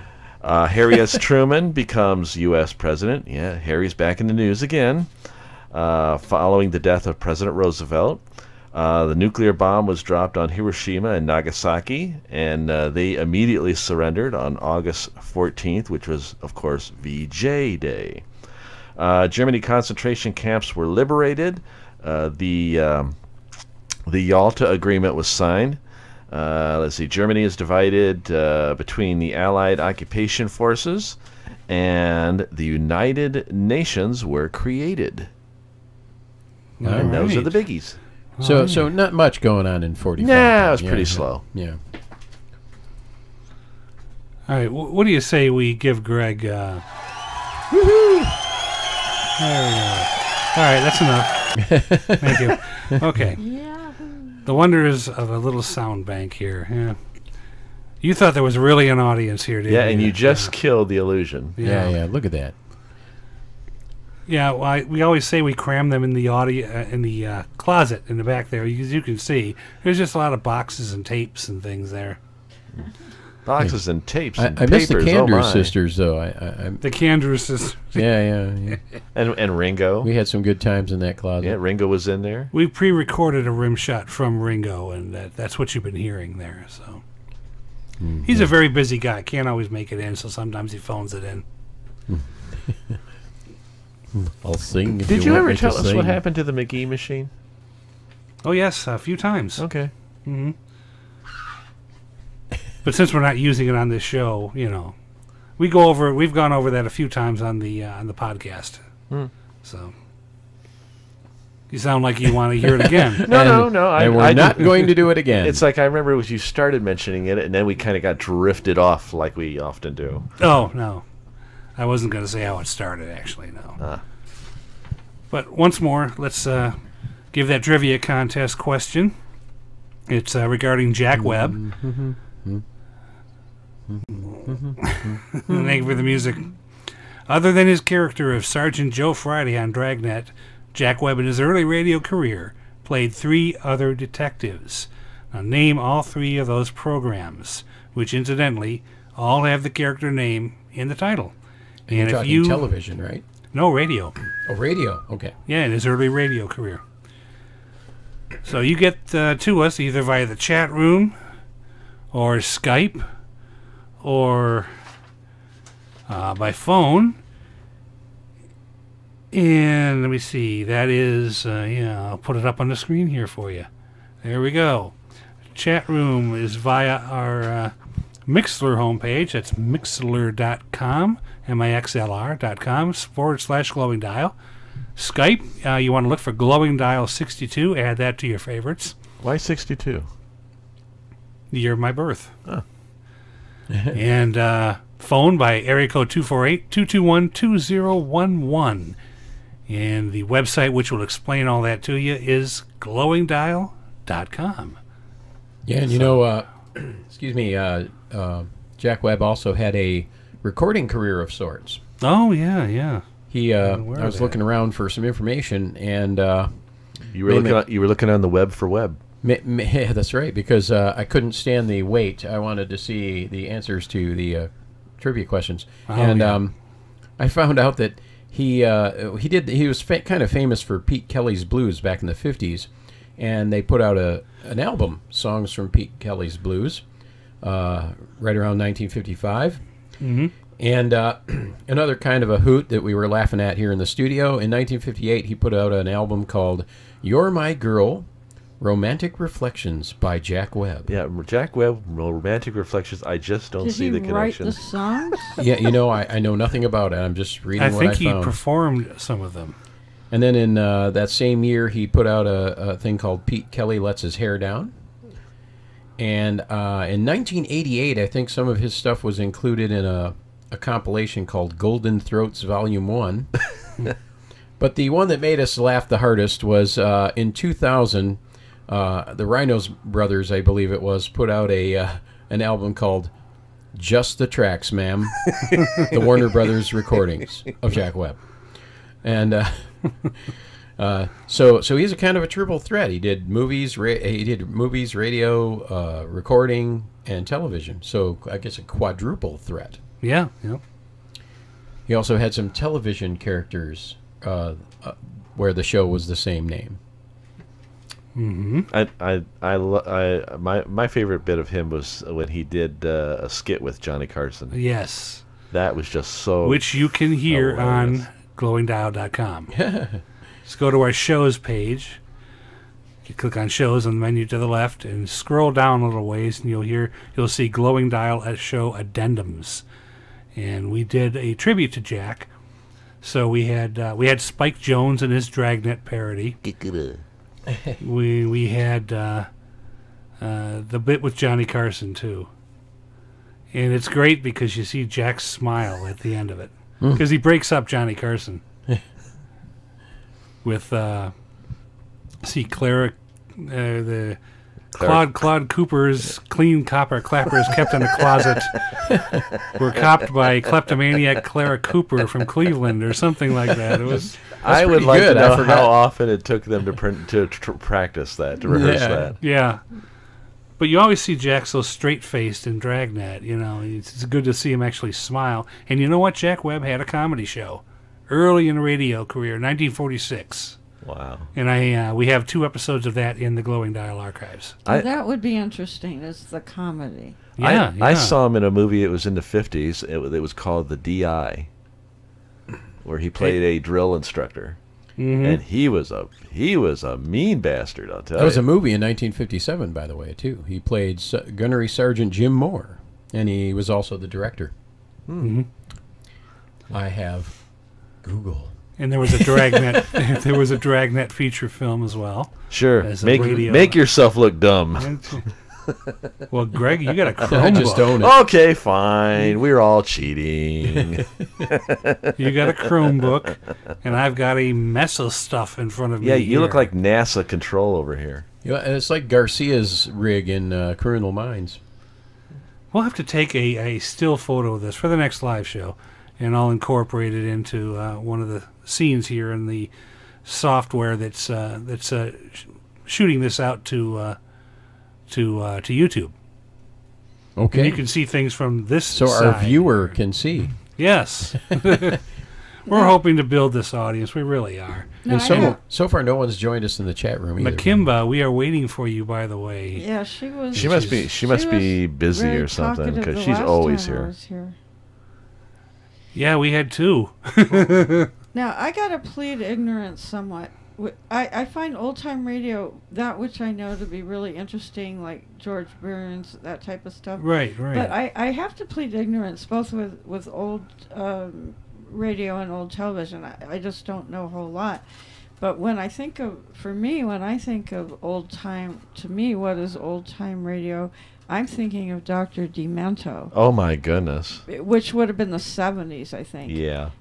So I'm thinking of his radio shows and how he played a lot of parodies. That was his specialty. And I heard the funniest songs. It was just so funny. Yeah. But some of the stuff he played was older. Like, he did play parodies that were like Weird Al and that kind of stuff. Right. But he also played like really old songs that probably went back to the 20s or 30s. And I keep thinking of one he did called Shaving Cream. Yeah, Shaving Cream. That's the Benny Bell. I knew exactly the one you were talking about when you started that. What was really funny is it. 30s or something? Well, it entered the 1947. Billboard. It entered the Billboard Top 40 again that year too. It was back in the 70s. I remember it very clearly because there was also a thing where McDonald's had a special promotion. Yeah. They had some milestone. I guess it was an anniversary or something. So they said for the day we're going to be selling all of our burgers at the prices that we offered them back in when we opened our doors, and I think they were like 15 cents. And the crowds were so huge that I was standing in line, and the Benny Bell song was making its rounds on radio. Right. So I start thinking, I went to McDonald's for dinner. I waited in line for a bit. And when they finally served me, they gave me a sack full of shaving cream. And so that was when the stars aligned. But yeah, that was a big song. And I remember hearing Spike Jones. I didn't hear Spike Jones on the radio at all. I only heard about him from friends. And then we discovered Dr. Demento. Yeah. And you'd still hear him on there. Poisoning Pigeons in the Park was classic. That was Tom Lehrer. Poisoning Pigeons in the Park, Tom Lehrer that was Tom there. Lehrer. Yep. And what was the other one? The other old one I was thinking of. Because I always think of Spike Jones, Tom Lehrer.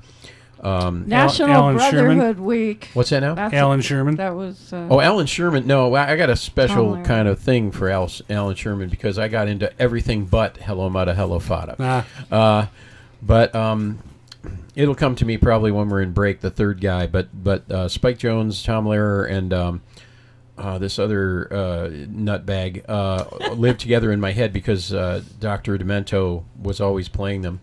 And that was good. You could hear that in the Detroit area up through the 80s. Yeah. And then one of the station that was carrying them got a new program director who decided, comedy has no place on our station. That was ABX, actually. Yes. Music Radio, ABX.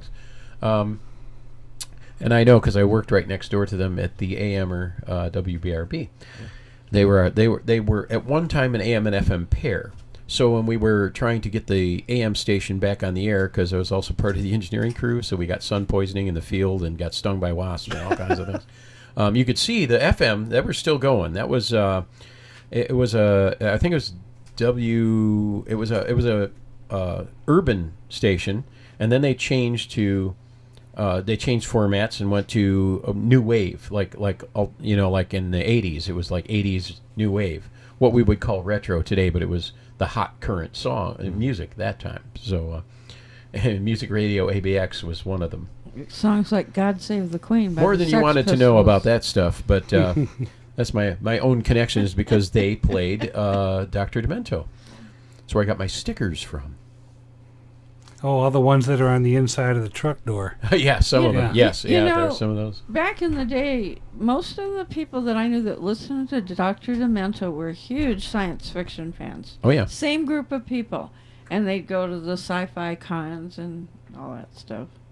Oh, yes. Well, some of our fans actually made songs that got on to Dr. Demento. The great Luke Ski. Yes. Shout out to the great Luke Ski. Who is now working at Cartoon Network doing voices. Really? Living his dream. That's I did not know that. Oh, yeah. Well, he had some genius songs, you got to admit. Some of his parodies were just absolutely amazing. He does good for him. He does his there's the Grease Megamix. Mm-hmm. He does his version of it, but with Star Wars. Oh, yeah. Yeah, he was always doing stuff like that. And that's like 15 minutes long, too. Yep. And, gosh, who's our other local boy who made good? Tom Smith. Tom Smith. I don't know that he's local. I'm not sure where he lives, actually, now. But Detroit is home to a lot of people who contributed a lot to older radio or television, like Soupy Sales, who I actually had the fortune of meeting back in the early 90s. I met him, through the Detroit Producers Association. Oh, yeah. Yeah, I met Soupy Sales. Well, we had also WXYZ, and wasn't WXYZ the genesis of the whole Lone Ranger? Sergeant Preston. Orange Challenge of the Yukon. Exactly. And the Green Hornet. Green Hornet? Yeah. Who has a kinship with the Lone Ranger. Yes. Kind of Dan Reed. A secret kinship. Now, Britt Reed and Dan Reed, yes, the relation. Soupy Sales was known for asking kids if they knew of any words that began with F. He ended in UCK. And then he went on national TV at lunchtime, and then he would say, fire truck! Yeah. And then he would tell the kids to go in their mom's purses and go find the wallet and those little green pieces of paper. Yep, I remember those. And mail them to Uncle Soupy. Yeah, he was very mischievous. And actually, that's not a word. And eventually lost his job, I guess, for something. I don't know if it was because of the telling him to flush money down the toilet or what. But he lost his job at one point. Yeah. I remember seeing him in a nightclub, and wow, I didn't know he had those words in his vocabulary. The first time I saw Red Fox live, I hated him. All I saw was previously was Fred Sanford, and oh boy, was he X-rated in person. Oh yeah, I didn't know he didn't have those words in his vocabulary. Sanford and Son surprised me because his albums were absolutely filthy and funny at the same time. A lot of television comedians, they had like second careers as stand-up comics, and then they do these comedy clubs, and they would do off-color jokes, that weren't on television, but yeah. Well, after Lenny Bruce, though, who's going to top that? George Carlin. Yeah, George Carlin. He had some problems with some of his material too, but yeah. Well, I mean, he persevered. And, the thought police have always been trying to make everyone conform. But it's also true that a lot of artists, and I'm talking about across the board in show business, a lot of them, their publicists in their studios would say to them, you need to do something a little bit shocking because then it'll get your name in the news and get people talking about you, and they'll go out and buy your records and go see your films and blah, blah, blah. So a lot of those things were publicity stunts. And I remember reading about the French singer Maurice Chevalier, and this would have been back in the 50s. And I remember reading, back then it would have been considered very shocking for a singer to be on stage and drop their trousers and show their boxer shorts. But that's exactly what Maurice Chevalier did in Montreal in the early 50s or something. And I was reading about that in context, of course, of an article that was talking about publicity stunts that people in showbiz would do in order to boost the sales of whatever their product is. Meanwhile, somewhere David Blaine's hearing this going, that's all he had to do? Oh, man, I missed that whole thing. But they're always pushing the envelope because year after year, decade after decade, in order to be shocking, you got to do something else, like Miley Cyrus being naked on a music video and on top of a wrecking ball. And then you know, she does that, and then someone else has to go out and top her with something even more shocking. That gave me a whole new perspective on, demolition, though. There we go. Kind of made it more fun, yeah. Now, why didn't they think of that idea when they were trying to raise the Pontiac Silverdome? And it survived, right? Because they tried all this. I saw that live. I don't know what. I saw it live, and all the blasts went off, and it sat there. Well, that's what happens when you try to demolition a structure using black cats and M80s. You should have called in the real professionals. Call the folks in Vegas, have them come out. But the Boom Brothers or whoever they are. Or you could do like we do demolition in downtown Detroit. Just walk away from it for 70 years, and it'll fall apart on its own. Yeah. Well, all right. Enough of this frivolity. If there's anybody still listening, Yeah, we got a good. Is our listener still there? Selection coming up. We got some good stuff coming up. Yes, we're gonna when we come back after this show, we're gonna do some celebrity birthdays, and Greg will probably be telling us about some interesting things that happened in 1948. Or maybe I can find some uninteresting things. Okay, some really boring crap from 1948. We're going to be hearing an episode of the Phil Harris Alice Faye Show. This is called Hiring a Santa Claus, from December 19th, 1948, over NBC originally, sponsored by Rexall. It's with Phil Harris, Alice Faye, of course, with Elliot Lewis, Walter Tetley, Robert North, Janine Roos, Ann Whitfield, and Jack Benny, one of my favorite fella. Bill Foreman's announcing. And I think we'll get to that right now. I've got it sitting here waiting for us. If I reach for the right controller here. All right, sit back, close your eyes, and remember make sure it's plugged in. Episode of the Phil Harris Alice Faye Show. This is Hiring a Santa Claus. Enjoy, and we'll be back. Good health to all from Rexall.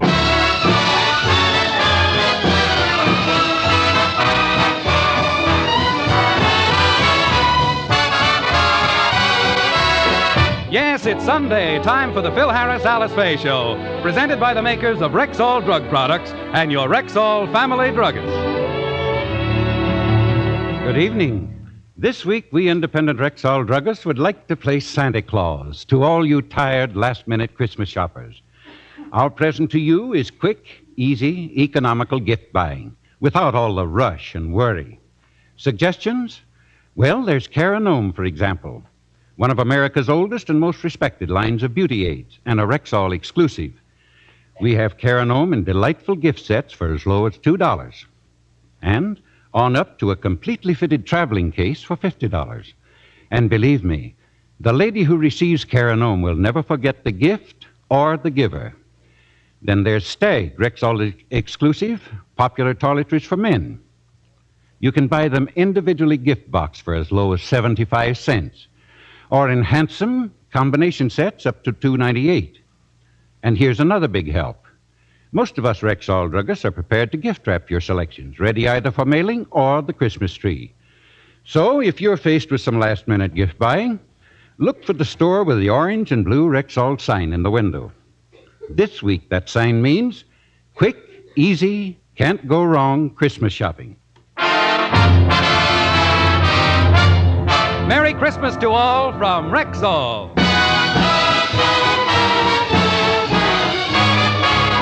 And now your Rexall Family Druggist brings you the Phil Harris Alice Faye Show, written by Ray Singer and Dick Chevrolet, with Elliot Lewis, Walter Tetley, Robert North, Janine Roos, Ann Whitfield, Walter Scharf and his music, our special guest Jack Benny, and starring Alice Faye and Phil Harris.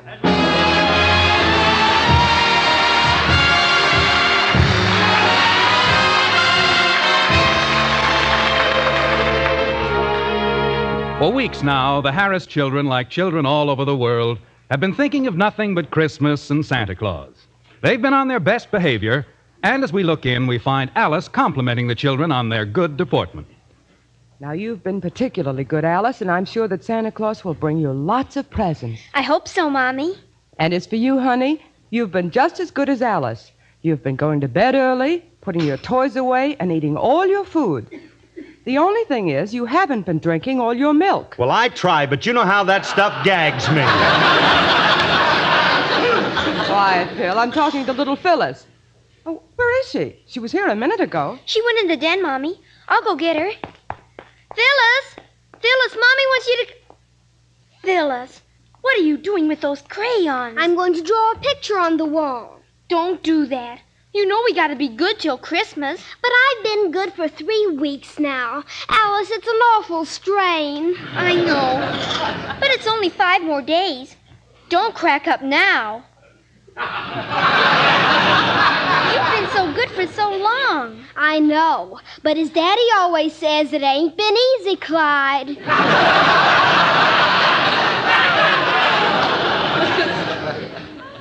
Alice, have you asked Mommy and Daddy about Santa Claus yet? No, but I will. Children, what's going on in here? Yeah, what have you two been doing? Mommy, Daddy, we want to ask a favor.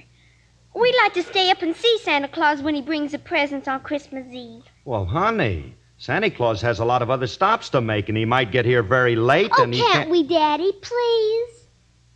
Well, okay.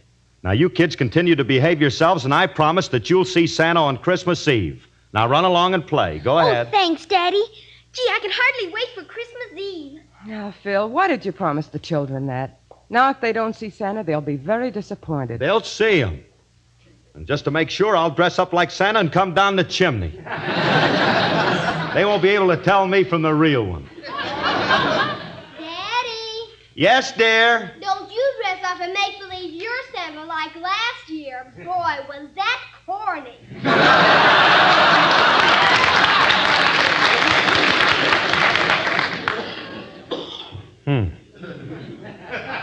You know something, Alice? I still can't figure out how they knew that it was me last year. What did I do that was wrong? Well, for one thing, you were supposed to come in singing Jingle Bells. I did. Oh, I know, but those lyrics, I can still hear them. Ham, hocks, and turnip greens, they melt right in your mouth. And candy jams and hominy grits, and that's what I like about the South. Yeah.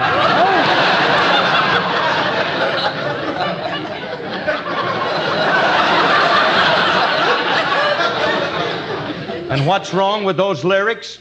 That isn't the way we sing it up north. Well, can I help it if you Yankees don't know the right word?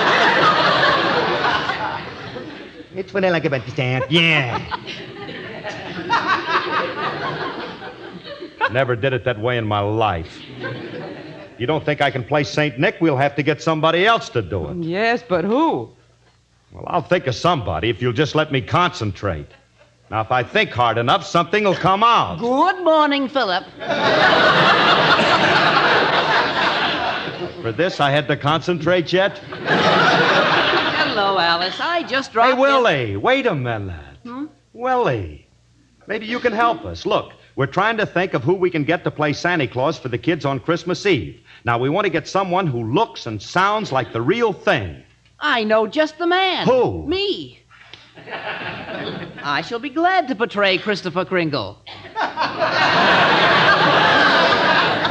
Christopher. Well, Donner, my Blitzen. Fine Santa Claus you'd make. I'd make an excellent one. I'm quite an actor, you know. Yes, indeed. Mm-hmm. I can see myself popping out of the chimney, bounding into the living room and saying, Ho, ho, ho, and a Merry Christmas to you, little kiddies. And what do you darlings desire as a Yuletide memento? Thank you, Tallulah Bankhead. Now, you'll do me a favor. Will you get lost, Index? Go someplace and make a double entry. Check some books. Make some mistakes. Find something.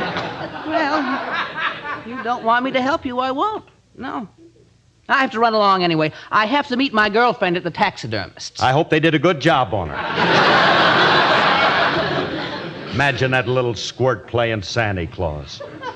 He couldn't impress me if he came in with a bag full of sponsors. Now, look, Phil, he may be small, but he might be all right. I wonder how he'd look in a fluffy white wig and beard. Like a short beard. Look, Alice, we got to get somebody who's big and fat and who can come... Hey, wait a minute. I got just the guy, Don Wilson. Oh, Don would be perfect. Sure. I'll call him right now and see if he can come over for Christmas Eve. Oh, swell, honey. Oh, now the kids won't be disappointed. Santa will show up. You know, there's something wonderful about watching a kid on Christmas, waiting for Santa and listening for those jingle bells. Jingle bells, jingle all the way. Oh, what fun it is to ride in a one-horse open sleigh. Jingle bells, jingle all the way. Oh, what fun it is to ride in a one-horse open sleigh. Dashing through the snow in a one-horse open sleigh. O'er the fields we go, laughing all the way. Bells on bobtail ring, they're making spirits bright. What fun it is to ride and sing a sleighing song tonight. Jingle bells, jingle all the way, hey! Oh, what fun it is to ride in a one-horse open sleigh, hey! Jingle bells, jingle all the way. Oh, what fun it is to ride in a one-horse open sleigh. A day or two ago, I thought I'd take a ride, and soon Miss Alice Faye was seated by my side. The horse was lean and lank, misfortune seemed his lot. He got into a drifted bank and we got upsot. Lightning flying over the snow with a hey ha ha ha ho ha ho. With sleigh bells ringing, gaily singing, merrily we go. All the world of blankets, why is snow so cold and crisp and light? With sharpens going, we are going onward through the night. Oh, what fun it is to ride in a one-horse open sleigh. Hey, hey! Jingle bells, jingle all the way. Oh, what fun it is to ride in an open sleigh. Jingle bells, jingle all the way. Oh, what fun it is to ride in a one-horse open one-horse open sleigh.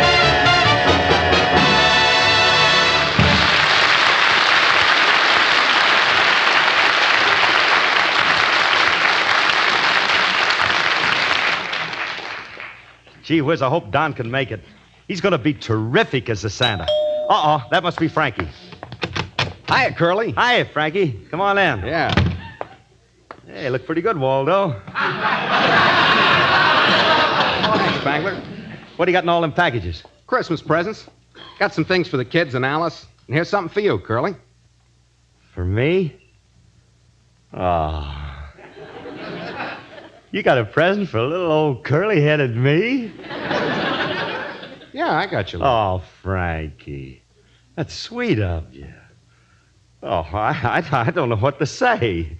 Well, that's all right, Curly. But the thought. Oh, Frankie, you know how I appreciate it. It touches me deeply. Well, if you're going to get sloppy about it, I'll take it.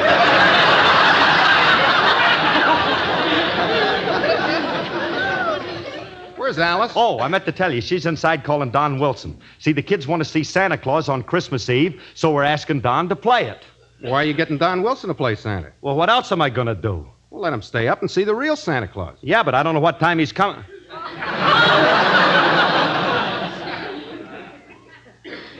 Can I have that again, Herman?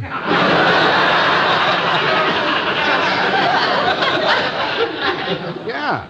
Why don't you let the kids see the real Santa Claus? You know, you better get some sleep, kid. So you're another one of those cynics, huh?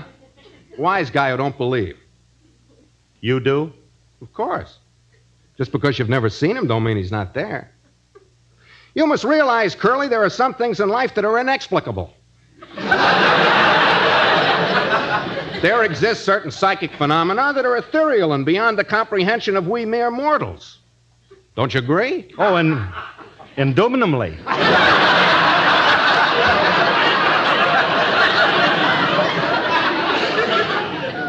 Curly, You can take my word for it. The real guy will show up. Look, will you stop already, Remley? I'm in enough trouble. I'm trying to get a guy, and you're... All I gotta say is it's a good thing kids have more common sense and faith than some grown-ups, or Christmas wouldn't be much fun.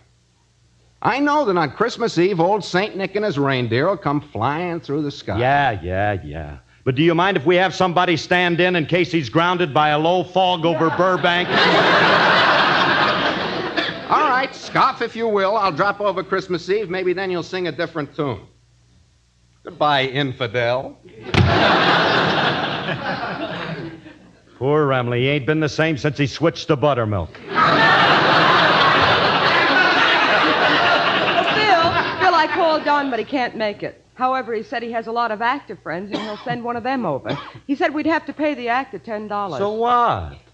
It'll be worth $10 to make the kids happy. Hey, honey, did Don say he could get someone positively? You know, this is very important. Now, Phil, Don promised, so stop worrying. It's still 5 days till Christmas Eve, and if you keep this up, you'll drive yourself batty.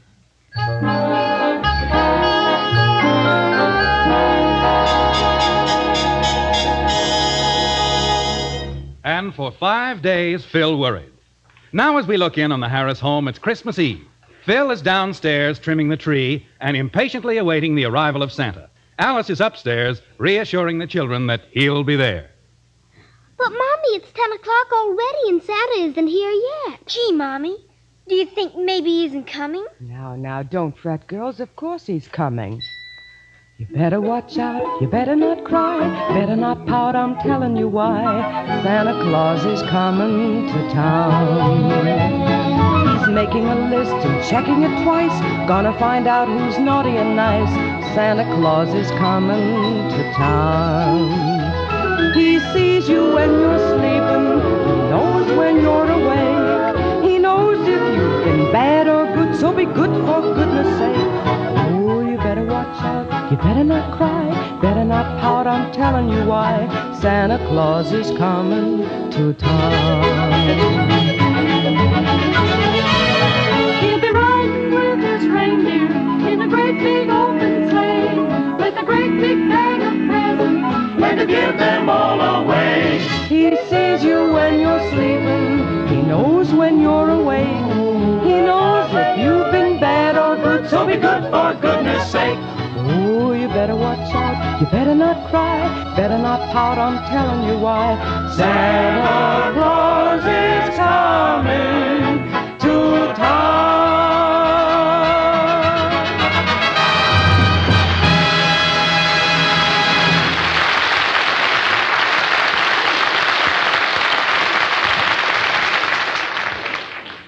There, that's the last ornament. Hey, gee. Looks pretty good, too. Now, if Santa only shows up... Bill, I was just upstairs with the children. Oh, honey, the tree looks beautiful. Yeah, ain't it? Hey, Alice, how are the kids? Are they impatient? Oh, they'll be all right. Hello. Merry Christmas, everybody. Oh, Merry Christmas, Frankie. Oh, Merry Christmas. Hey, Frankie. What do you got there? Milk and cookies for Santa Claus. I put them on the mantle for him every year. Milk and cookies? Yeah. I just put them here over the fireplace. Hey, where are the kids? Oh, they're upstairs waiting for Santa. Yeah, and I'm waiting for him, too. When's the guy going to show up? It's after 10 already. I'll be patient, Curly. He's got a long trip from the North Pole. Besides, his reindeer ain't as young as they used to be. Oh, keep quiet, will you? I'm paying the guy $10. You'd think he'd get here on time. This subterfuge is all so unnecessary. Uh-oh, there it is. I bet that's Santa Claus now. I'll let him in. I'll go with you, honey. Okay. Well, Merry Christmas, Santa Claus.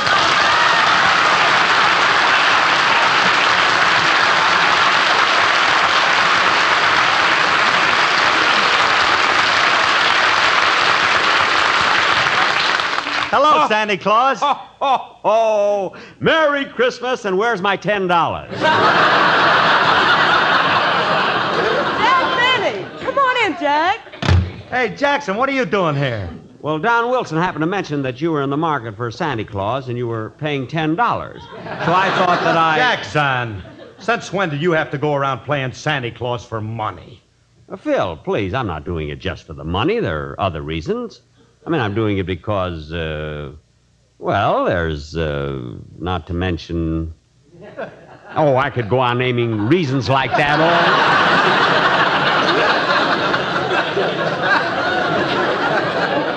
Oh, hello, Frankie. Merry Christmas. Huh. Don't Merry Christmas me, you imposter, you. A fine-looking Santa Claus. I think I look charming.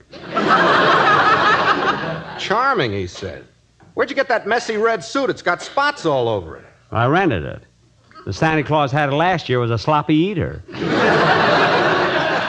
how do you think I look? Like a bloodshot leopard. I think you look ridiculous. Get a load of that white beard. Where'd you rent that moth-eaten thing? Oh, that I didn't rent. I was playing gin rummy with Monty Woolley, and I won it. Of course, if you people don't like me as Santa Claus... Oh, pay no attention to these two, Jack. I think you make a wonderful Santa Claus, and you're worth what we're paying you. Phil, give Jack the $10. Okay. Here you are, Jackson. Thanks. Little Phyllis will get a kick out of this. I'll go call Little Phyllis, and Jack, try to convince her you're really Santa Claus, huh? Little Phyllis? Phil, I thought I was doing this for your benefit.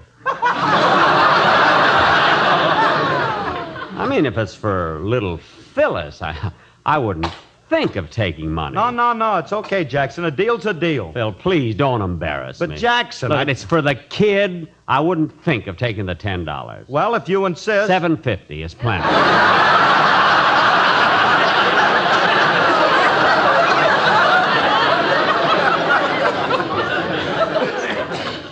What kind of a heel do you think I am?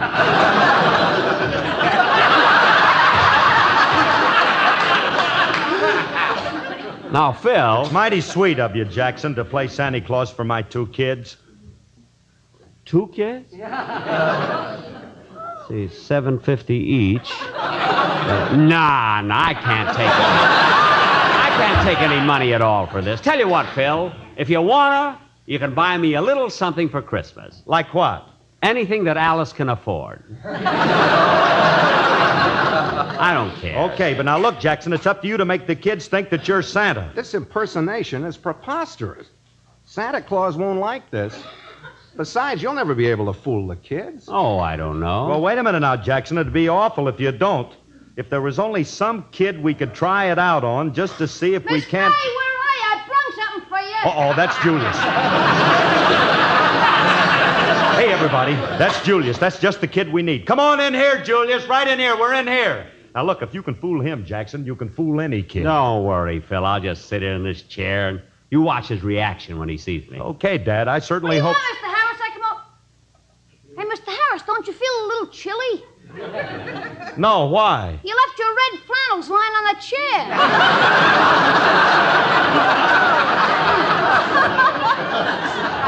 I'm not red flannels. Don't you recognize me, Sonny? You look familiar. Well, I'll give you a hint. I'm that jolly old man with the white beard. Well, if it ain't Gabby Hayes.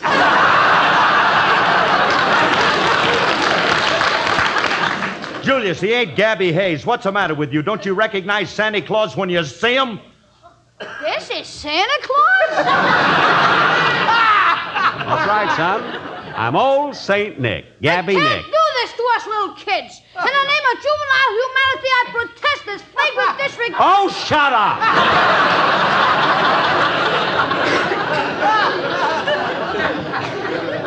Now sit in my lap and tell me what you want for Christmas, or I'll break every bone in your precious little body. Gabby Hayes, Gabby Hayes. Get away from me, you imposter, you. You're nothing but a fake. I am not. Oh, no? What would I find if I lifted up that white wig? A brown one.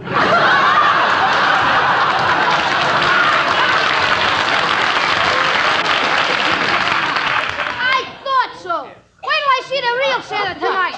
He ain't gonna like it when I tell him he's being impersonated by some bald-headed schnook.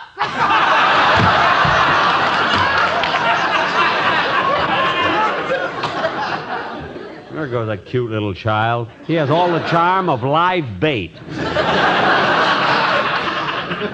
I told you can't fool kids. Oh, kids. You can't class him as a kid. He's a wise guy. Besides, he's older than my kids, and when the girls come down, they won't know the difference. Jackson looks old enough to be... Come on, children. He's right in here. Well, there he is. Gee, Santa Claus. Hello, Santa. Ho, ho, ho. Merry Christmas and hello again. This is Santa Claus talking. Come here, children, and tell me how you like old Santa. We like you fine, Santa. You're just like we pictured you. Yes, but, Santa, What is it, my child? you look awfully old. Ho, ho, ho. I am, little girl. After all, I'm Santa Claus, and I lived for hundreds and hundreds of years. How old are you? 39.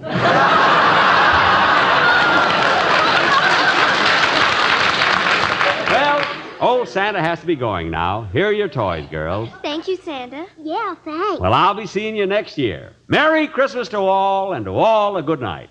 Up, Dancer, up, Prancer, up, Donner and Blitzen. Ho, ho, ho, and away.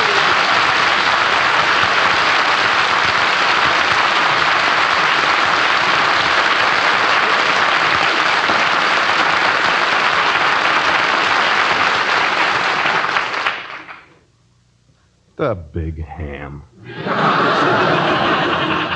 Well, children, what did you think of Santa Claus? I liked him, but I was a little disappointed. Why? I expected him to take out his violin and play Lovin' Blue.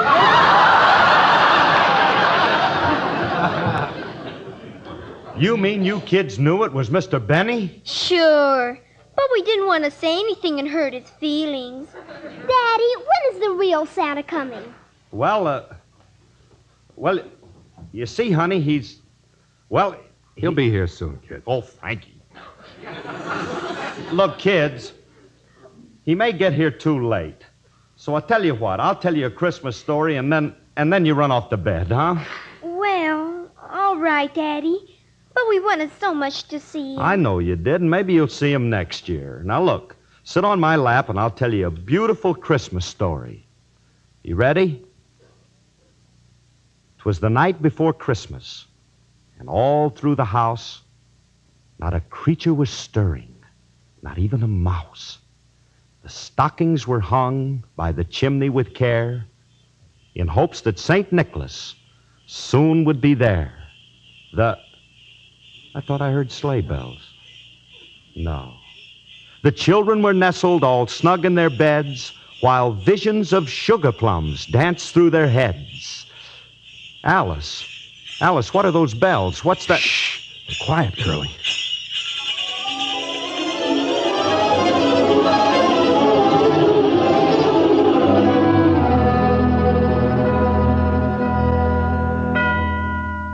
Phyllis, look in the fireplace. It's Santa Claus, the real one. But Merry Christmas, Santa. Frankie, who are you talking to? I don't see anybody. The kids do. Look at them. Gee, Santa, we knew you'd come. They couldn't fool us with any make-believe Santa Claus. We were waiting just for you. Oh, sure, we've been very good girls. Oh, what a lovely dollhouse. Thank you. And all these things are for me. Can I open them now? All right, Santa, we'll wait till morning. Thank you very much. And a Merry Christmas to you too, Santa. Of course, we'll tell them. Merry Christmas and goodbye, Santa Claus.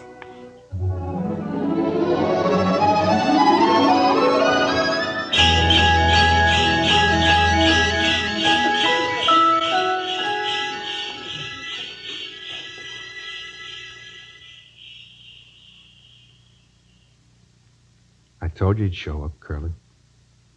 But Frankie, I don't get it. I heard it, but I didn't see him. Of course you didn't. He sure is a nice-looking old gent.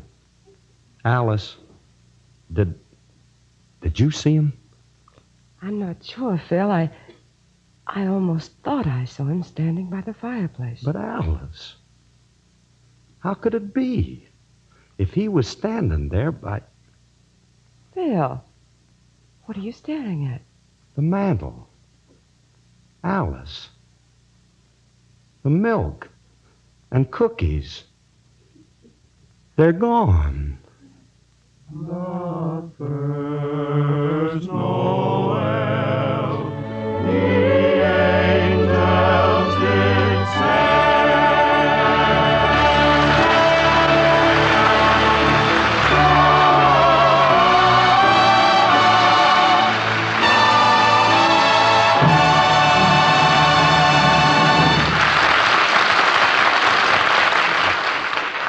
Phil and Alice will be back in just a moment. But now, here's your Rexall family druggist speaking as another stand-in for Santa Claus. Yes, friends, there are 10,000 such stand-ins for Santa this week.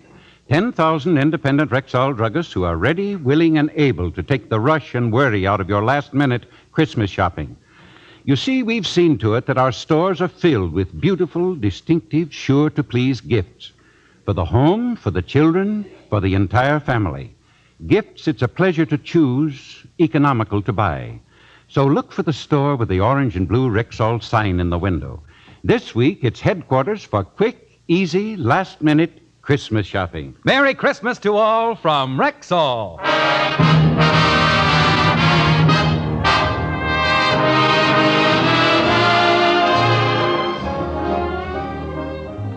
Phyllis, Alice. Look, children, Santa said something to you, and you said, yes, we'll tell him. What did he say?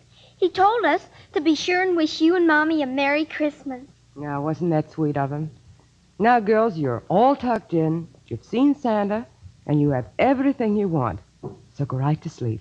Good night. Good night. Good night, babies. Daddy, Yes, dear? can I have a drink of water? Go to sleep.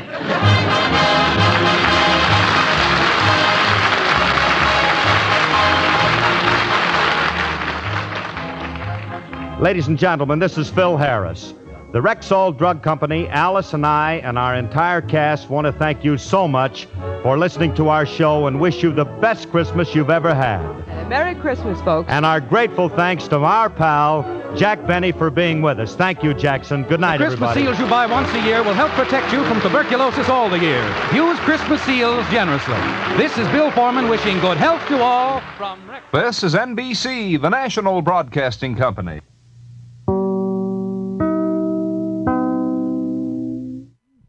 Oh, the old NBC chimes. WNBC.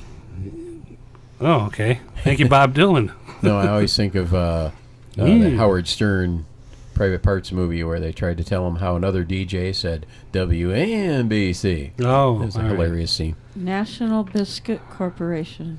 Nabisco. Yeah, NBC. It was the National Broadcasting Castration, actually. Okay. Or the National Broad Chasing Company? No, I don't know. All right, that was Phil Harris, Alice Faye Show, hiring a Santa Claus from December 19th, 1948 over NBC originally, as we have been talking about just now. Sponsored by Rexall. Anyway, I want to mention, since we have a couple extra listeners that popped in, a couple good friends of ours, previous listeners, I want to give them a chance to win that USB flash drive with loaded with Christmas programs from the Glowing Dial archives. Whoa. So guys, listen up and be the first one. It'll be a little competition between you. Listen up and be the first one to give me the correct answer, and then you will be the winner. Now, this is all about Jack Webb, who is that just the facts kind of guy, or just the tracks kind of guy. Mm-hmm. So other than his character of Sergeant Joe Friday on Dragnet, Jack Webb, in his early radio career, played 3 other detectives. Now, I need you to name all 3 programs, which incidentally all have the character name in their titles. So once again, Jack Webb played 3 other detectives in his early radio career. Name all 3 programs, and all 3 shows have the character name in the title. Be the first one to get to me with that in the chat room, or you can do it via Skype, or you can phone it in too. And let me see here. Where are we here? Oh yeah, checking my notes to see. There we go. Chat room is at mixler.com/glowing dial. The Skype, you're searching for glowing dial 62. Make sure you add that to the favorites. And the phone number is area code 248-221-2011. You can join the four of us. Yeah. May the four of us be with you. You guys have a real good chance at winning this thing because Makimba, who usually wins these prizes, is not even listening at this point. I don't know what happened there. They might be... they had some problems with their car. Good friends of mine, actually. And they might be dealing with that right now. So anyway, name all 3 detectives/shows that Jack Webb played in his early radio career, other than Sergeant Joe Friday on Dragnet. Now, Greg is sitting by over there, as you can see. And he just, hey. Wait a minute. How about this?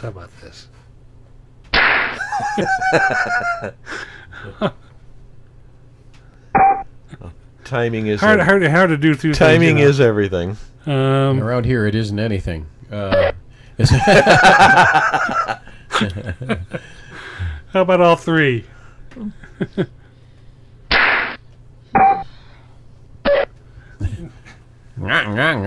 See, I gotta look and make sure the hand goes in the right spot. And hold this. Quiet, numbskulls. We're broadcasting. See that? What did you say, Greg? Did you say... Quiet, numbskulls. I'm broadcasting. Okay. All right. You mean he's casting broads for roles in films?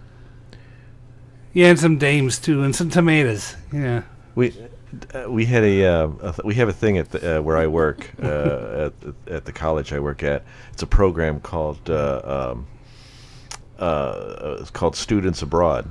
No, it's called Study Abroad. Excuse me.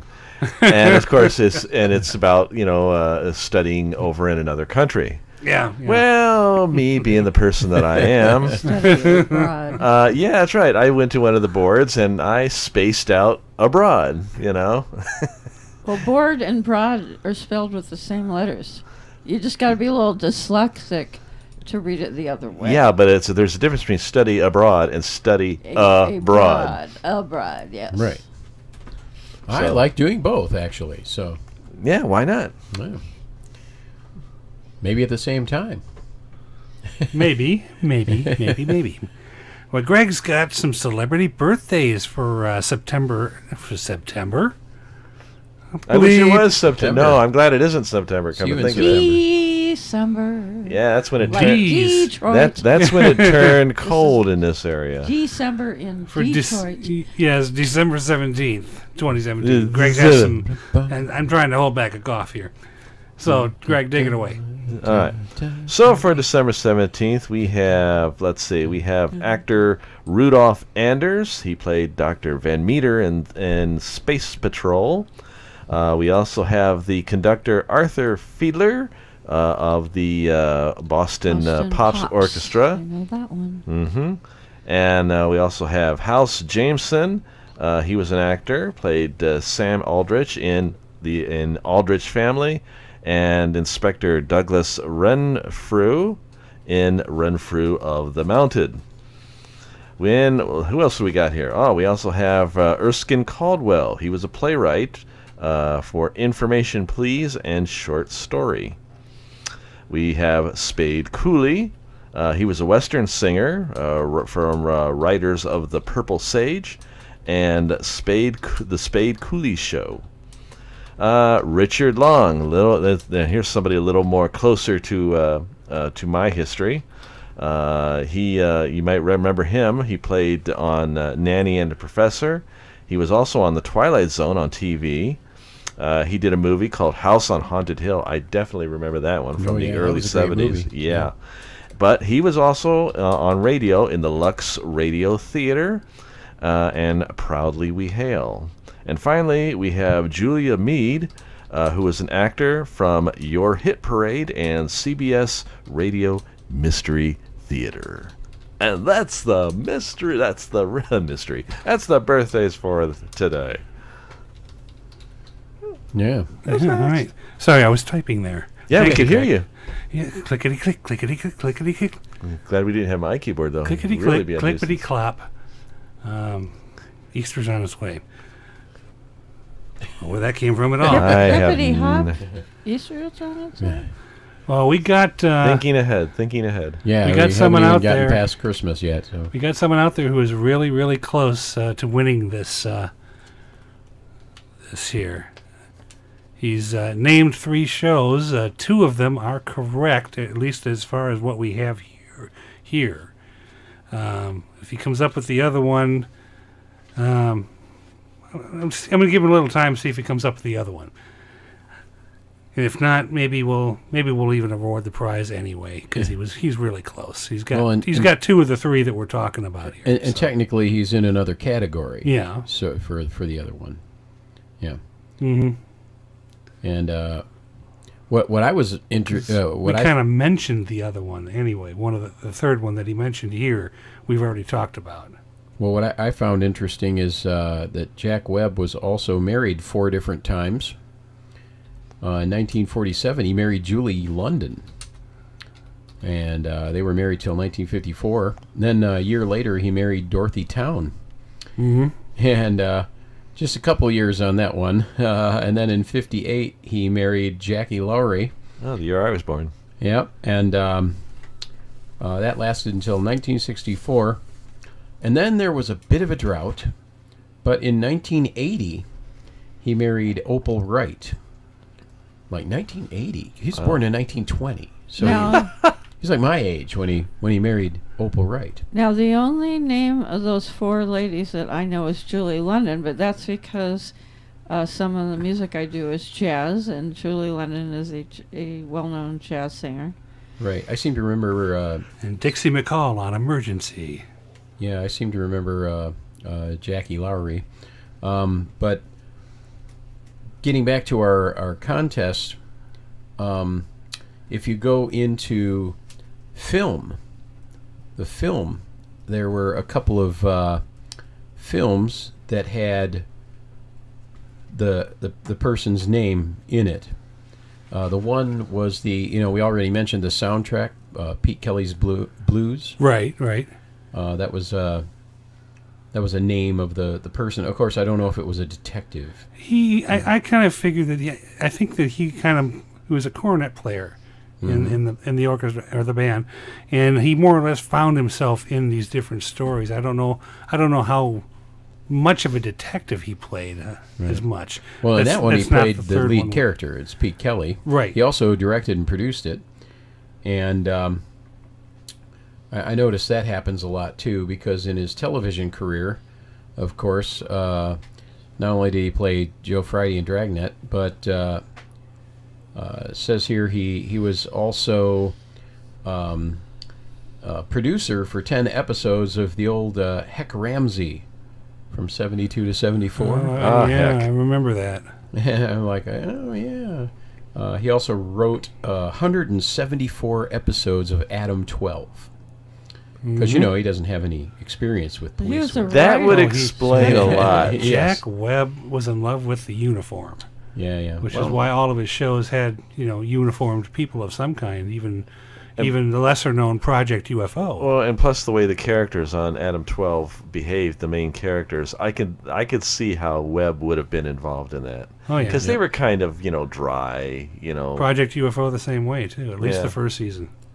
And he was the narrator in one episode of O'Hara U.S. Treasury in 1971. Oh, I remember that one. Yeah. Yeah, it's one of those ones that go, oh, yeah. You forget about it until someone brings it up, right? We run into that a lot around here. He narrated the pilot for Project UFO, too. Mm-hmm. Just on screen where they had the locations, Yep. I remember that. West Virginia, 14 July, 2:33 a.m. In 1978. Yes.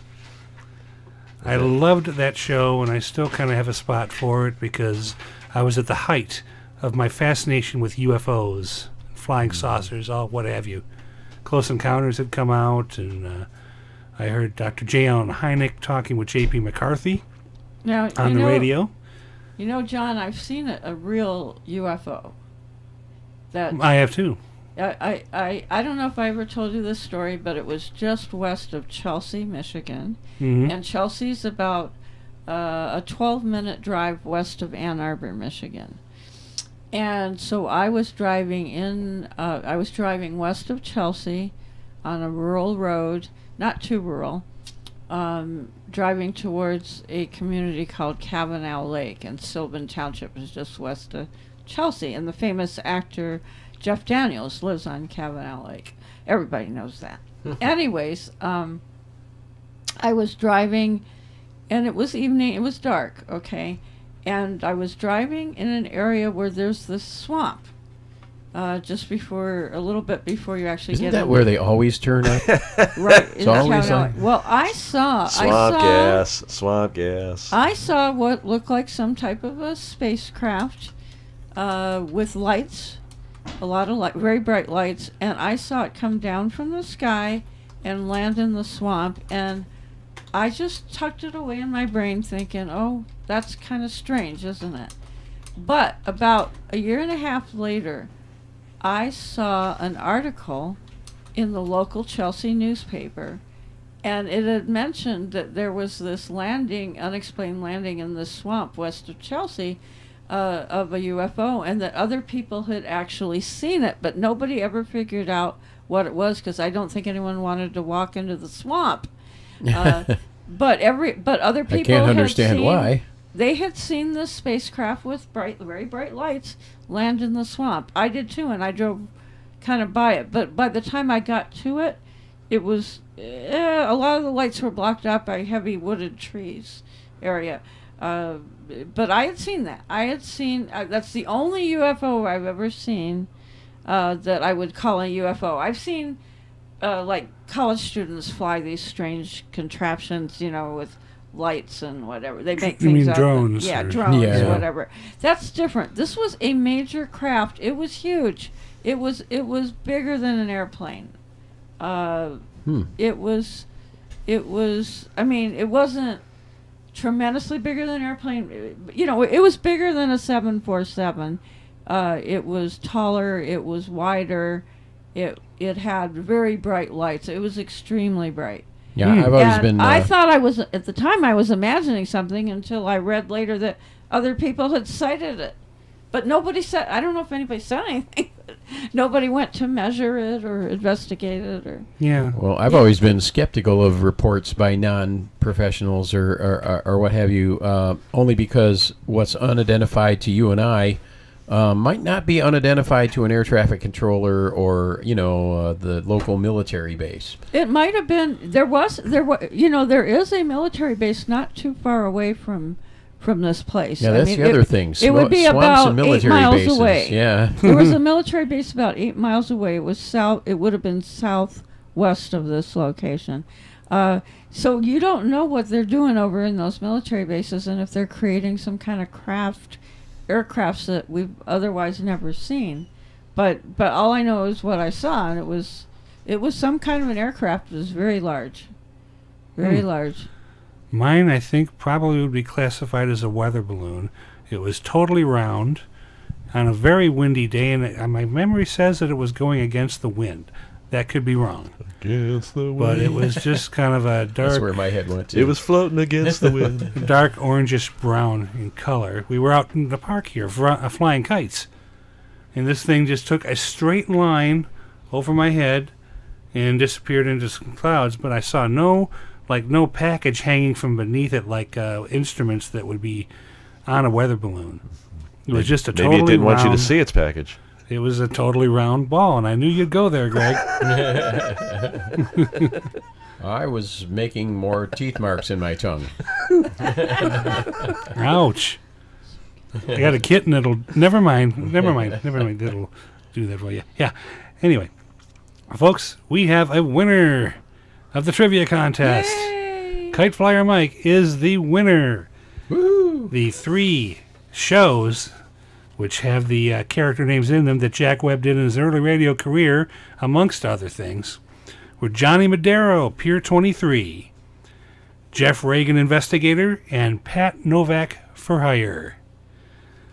So, for the... I changed my mind as to which show we're going to play for the winner here, and we're going to do that in just a moment. I was going to play an episode of Jeff Reagan, but what I'm going to do, we talked about Jack's comedy show. So I've got one of the 2 episodes here all ready to go. So you're going to hear Jack Webb in a little bit different of an atmosphere than, you know, a Smart Talk and Private Eye or a... Just the jokes, ma'am. Just the jokes, ma'am. It's going to feature some Dixieland music, too, because that's what one of Jack Webb's biggest loves there, other than the ladies in his life. Dixieland music was it. So we're going to present right now the Jack Webb Show, and this title is called Slim Slade Western Band Leader, where they go to the town of Howdyville. Slim Slady? Howdy, howdy, howdy, howdy, howdy, howdy. Will the real Slim Sladies please stand up? Yes, right. And you can hear Jack. You can recognize he had a very distinct voice, so just be listening for him amongst all the other cohorts that got together with this show. This was from April 17th, 1946, and it went out over KGO San Francisco. So enjoy that, and we'll be back to round out the show. All right? Enjoy.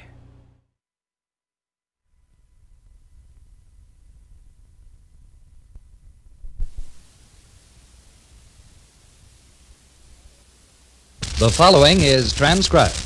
No, it isn't. The following is transcribed. No, it isn't.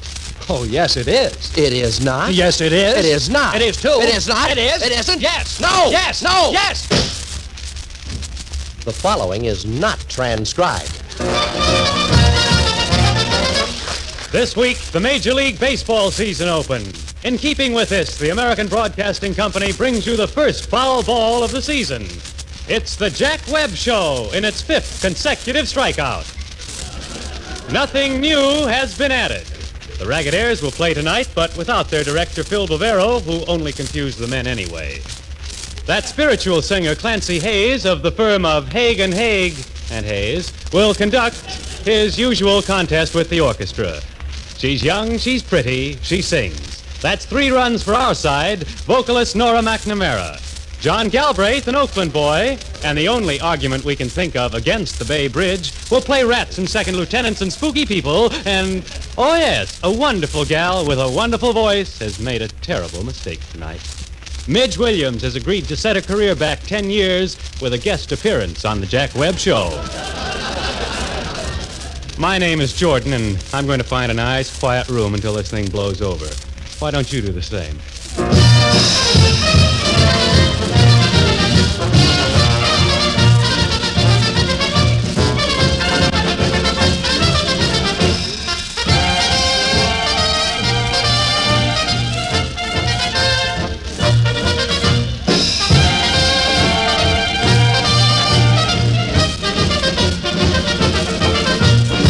Good evening, ladies and gentlemen. How are all our listeners out there? Both of you.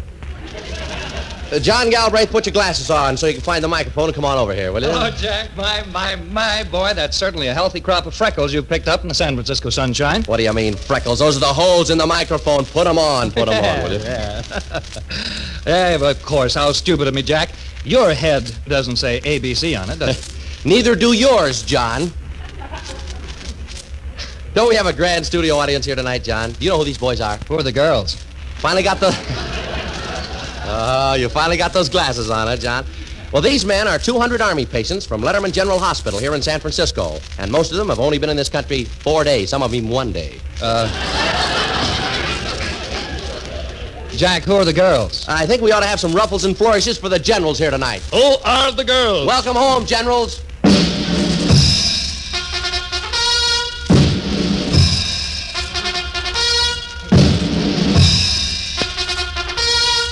Who are the girls? The girls, John, Oh, say. There's 75 hostesses from the Oak Street USO. Aren't they, though? Yeah, well, I guess we ought to have some ruffles and flourishes for them, too, you know? Yeah. They've already got the ruffles. Let's just have the flourishes, shall we? That is the first time that those guys have ever gotten together since we went on the air. I don't understand.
Presenting a page torn from the private files of Slim Slade, Western band leader.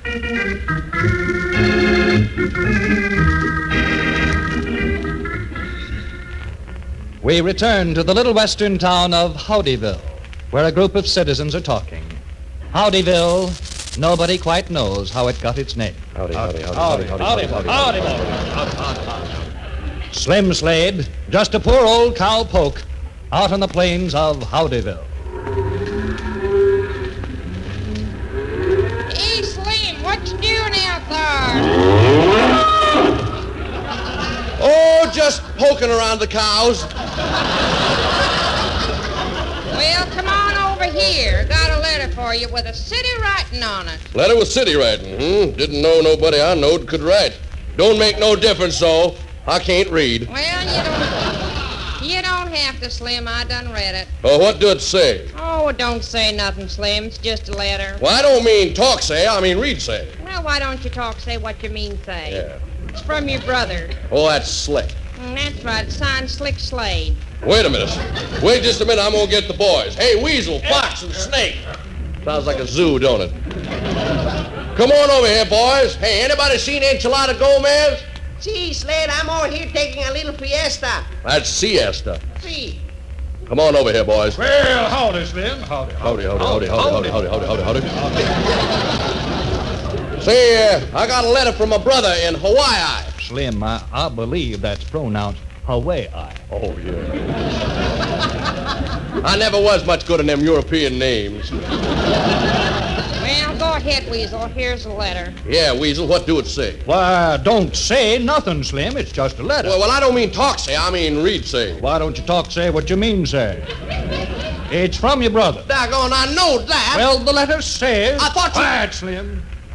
Dear friend brother, I'm making lots of money. I never knowed when I left Fort Worth there was so doggone much money in the world. I'm making lots of money. Doggone, brother. Doggone, brother. Money is one thing I got plenty of. Like Ma said, money can't buy friends. But who wants friends when you got this much money? Doggone, brother, sure must have struck it rich. Doggone, brother, I sure struck it rich. I'm making plenty of money. I got myself a Western band, and we play Western music. That's a novelty. And we're all making lots of money over here in Hawaii. We call the Western band Slick Slade and his Hilo Monsters. That is all for now on account of I have run out of gold paper which I write on, and besides, my 24-karat diamond pen point done busted. Your friend, your brother, Slick. P.S. Sure am making lots of money. Brother Slick is right. We're going to do the same thing. We're all going to organize a Western band. Good idea, Slim. See, Slade, I think we better do it banana. That's manana. See. Come on, saddle up, boys. We're going to ride to New York. I'm going to write the tunes on the way. All right, boys, come on, move in. We're going to rehearse a spell. Now, here's a tune I wrote. Music and notes by me. It's called, oh, this will kill you. When it's apple blossom time in Fort Worth. Oh, that's awful pretty, Slim. Yeah, ain't it? Now let's play it through once. You ready on the drums, Enchilada? I want plenty of drums in this. All right, you ready, boys? Here we go. Play it just like she was wrote. Everybody set? Hey, Slim, what's all these little black spots all over this paper? I was wondering about that too, Slim. Seems to me you could have got clean paper.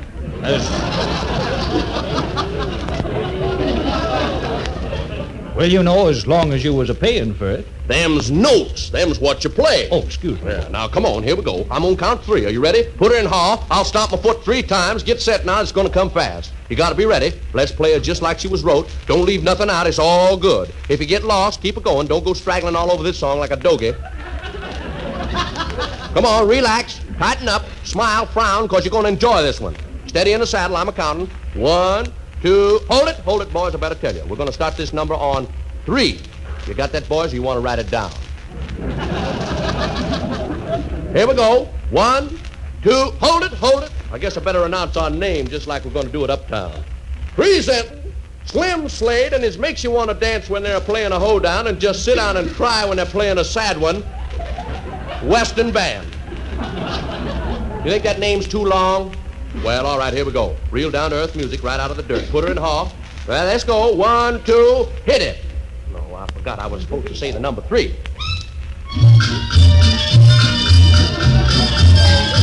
Hold it, boys, hold it. You done right good on that one. You done right good on When It's Apple Blossom Time in Fort Worth. Now, I got another one I want to try. Music and notes by me. It's called Horsefly Pie and Apple Pan Howdy. All right, boys. 1, 2, kick it. Doggone, I always forget to say 3. Hold it. That's mighty pretty, ain't it? Which one of those you like the best? Well, never mind. I got another one here I want to try. Music and notes by me. This is a sad one, boys. It's a prison song. It's called I Might As Well Be Sprung.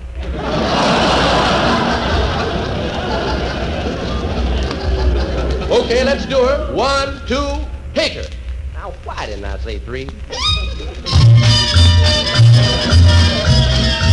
Hold it. Boys, I gotta say you sure are versatile. Them's 3 of the prettiest tunes I ever did hear. Now, I think we're all ready to go. But before we do, I got one more tune I'd like to try. Music and notes by me. I call this one Bang, Bang, Bang Went My 6 Gun. That's pretty, ain't it? Kind of nostalgic. All right, boys. 1, 2, play it. Now, what happened to 3?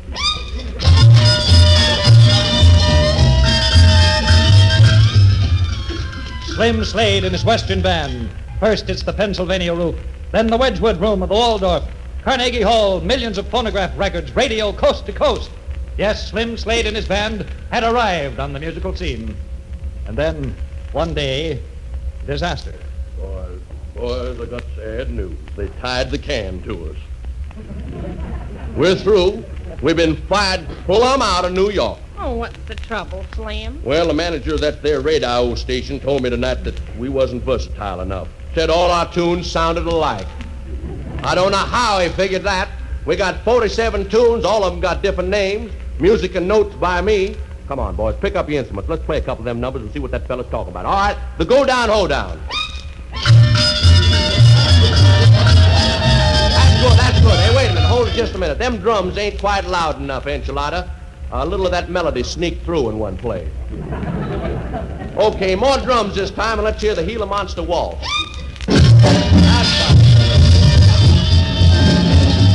Okay. Now I want to hear one more. I want to hear Oh, You Beautiful Texas. This is pretty. I like it. All right, now listen. Now let's go back. Let's do a little reviewing. Let's go way back. Let's hear our first hit. The tune that brung us here. When It's Apple Blossom Time in Fort Worth. Okay, boys. Oh, no. That fella don't know what he's talking about. Them's 4 of the prettiest tunes I ever heard. But we're going back to Texas. I'm plumb played out. I ain't got another tune in me. I'm just like that there fella Irvine Berlin. Only he's got someone to help him with them lyrics. I got to write the notes myself. Saddle up, boys. We're all through. We're going back to poking cows. If we stay here any longer, we're going to get in a rut.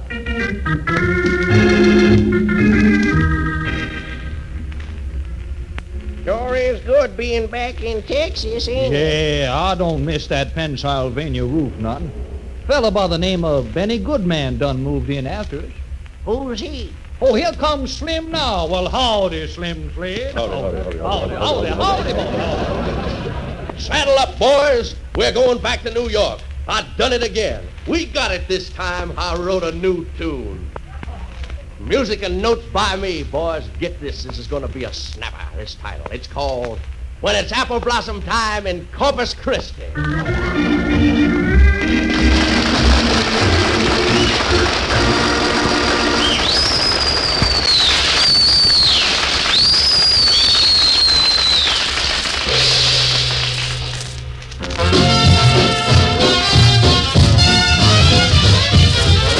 My baby don't care for clothes. My baby don't care for shows. My baby just cares for me. My baby don't care for silks and laces. My baby don't care for high-tone places. My baby don't care for rings and other expensive things. She's sensible as can be. My baby don't care who knows it. My baby just cares for me.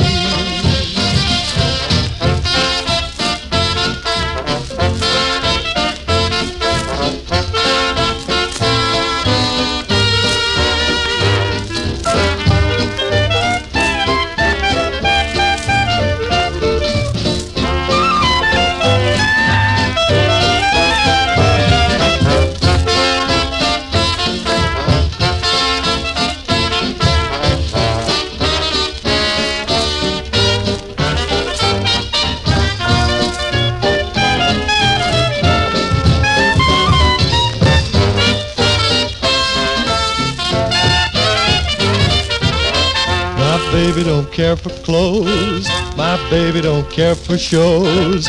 My baby just cares for me. My baby don't care for silks and laces. My baby don't care for high-tone places. My baby don't care for rings and other expensive things. She's sensible as can be. My baby don't care who knows it. My baby just cares for me.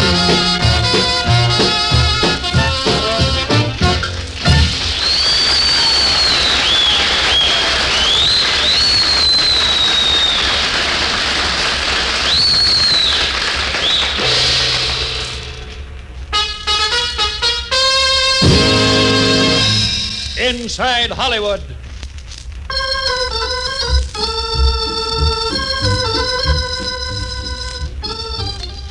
Presenting Hollywood's own beloved, sweet, darling, pretty, vivacious, lovable... Ah, yes. Brunella Carsons. Miss Carsons. Thank you, ugly boy. Good evening, all my friends here in Movie Land. Tonight, instead of my usual dribble... must be a typographical error. They must mean trivia. I'm speaking to you from the sound stages of stupendous pictures, and I want you to look in with me. Shall we be off?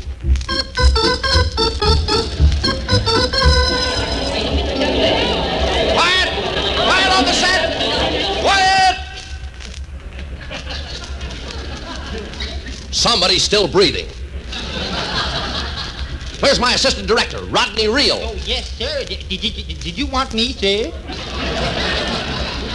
Reel, you're all wound up. Remember, I'm a busy man directing this picture. Of course, Monty. As far as I'm concerned, Reel, you're just about run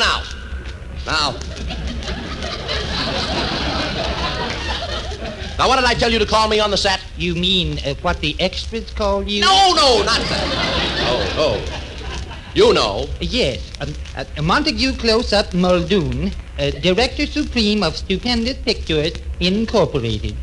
Well, you can leave off the incorporated when we're among friends. I'm a busy man. This is no B picture, you know. Have we spent any money lately? We spent $40,000 just 10 minutes ago. I said lately. What'd you spend it for, Real? A bathing suit for the leading lady. This is no B picture. Give me that checkbook. I'm going to write out a check for another $40,000. Let's get both pieces to that bathing suit. It's indecent. Real? Have I told you lately that I'm a busy man? Yes, Mr. Busy. I mean Mr. Muldoon. Now, about this army picture, Mr. Muldoon, I want to tell you something. Listen, Real. You can't tell me anything about the Army. I know that outfit from A to Z. I was a full colonel in this war, and I spent the entire duration in Washington, D.C.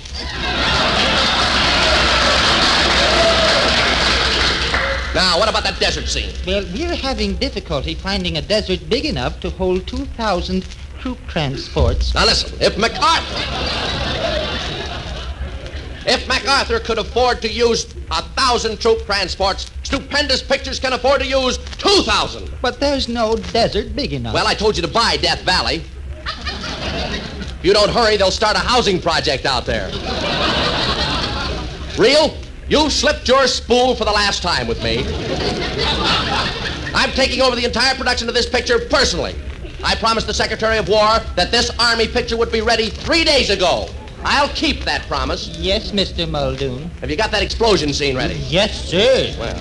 The bomb men have been working on it for 2 weeks. I think you'll like it. Well, let's have it. This picture's costing me $1 million a day.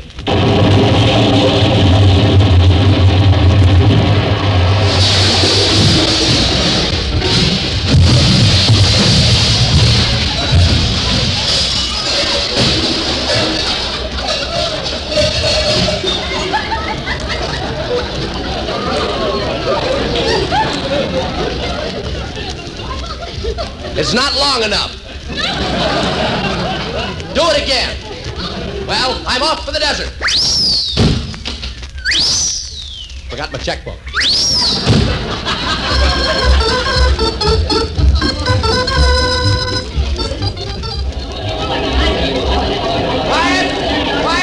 Quiet on the desert. Quiet. Well, Real, what's your excuse this time? Well, Mr. Muldoon, I don't see a drop of water out here anywhere. But, Mr. Muldoon... I told you to flood this entire desert under 26 feet of water. Now, what are we going to do with Esther Williams? In this picture, she won't swim. Well, in this picture, she just won't swim. She'll have to ride a camel, that's all. By the way, I don't see those camels anywhere. But, Mr. Muldoon... I suppose you're going to tell me that you forgot. You forgot a little thing like 30,000 camels. Oh. Mr. Muldoon, there is something that this Army picture I've been trying to tell you. Well, Real, you're all mixed up. I know what you mean, though. Is this what you call a crowd? I asked for 100,000 Arabs, but do I get them? No, there's practically nobody out there. Looks like a group of Republicans lined up to vote. Mr. Muldoon, I've been thinking... Impossible. Where's the telephone? Why? Why? I'll tell you why. I want a crowd out there. I'm going to call Washington. Mr. Truman's the only one that's got 100,000 men not doing anything.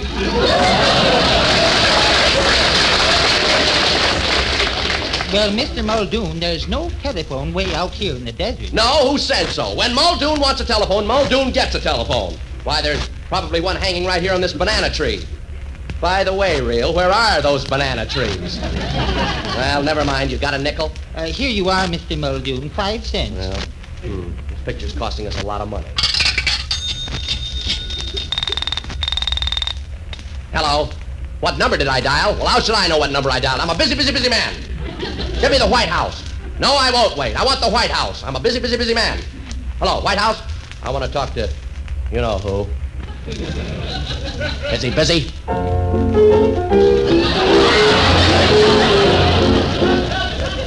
Yeah, he's busy. I'll call later. Mr. Muldoon, there's something about this Army picture you ought to know. Real, you're off the track again. Have I fired you today? No, Mr. Muldoon. I haven't? You're fired! Well, I'll be a second lieutenant.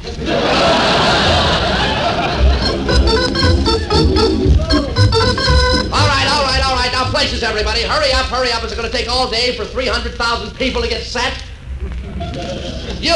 You back there, stop blinking your eye.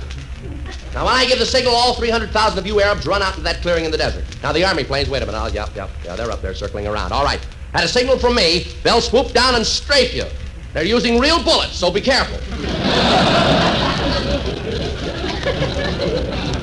If any of you get mowed down, don't worry. You won't spoil the scene. This is only a rehearsal. Mr. Muldoon, I just came out to tell you the picture is finished.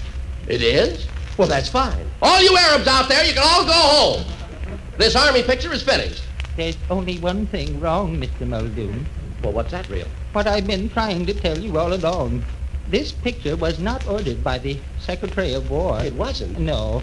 No, that letter was from the Secretary of the Navy. This Army picture was supposed to be a Navy picture.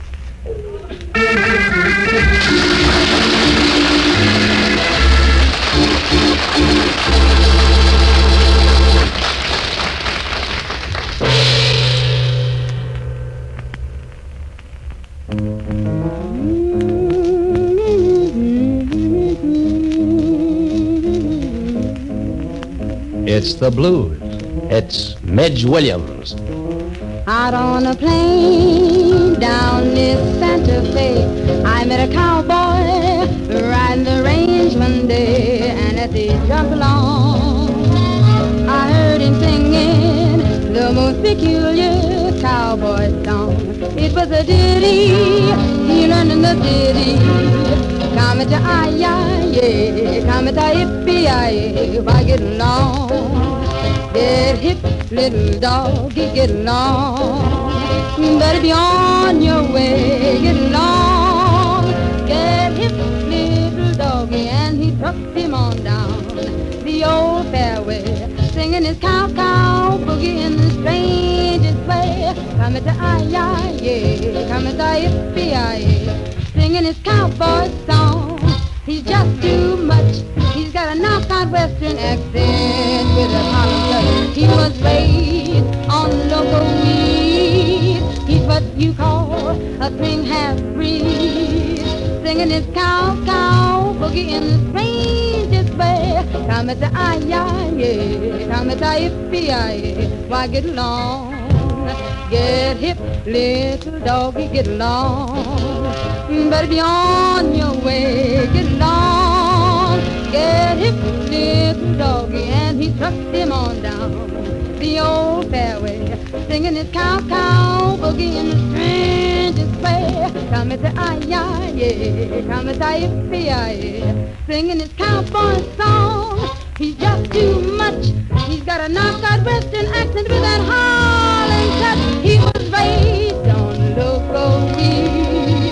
He's what you call a swing half-breed, singing his cow-cow boogie in the strangest way. Come at the ay-yi, come at the yippee-yi.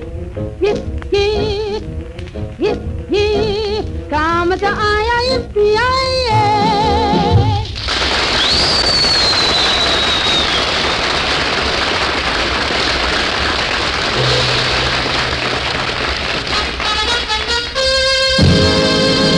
Stand by. Here's the news you've been waiting all week to hear. Here's the news thousands of you want to hear. Folks, he's talking about the results of our Ginger Peachy contest announced last week. Remember, we told you to write a letter on the subject, how to get the Jack Webb Show off the air. Didn't work, did it? Well, John, clean your glasses and read the winning letter. Here it is, Jack. In part it says, I read from the letter, quote, Chapter 1 entitled The Process of Air Fumigation, or How to Get the Jack Webb Show Off the Air. The solution is to have each person in the country take deeper and more breaths, and it won't be long until all the air is used up, and then there will be no air for Webb to be on.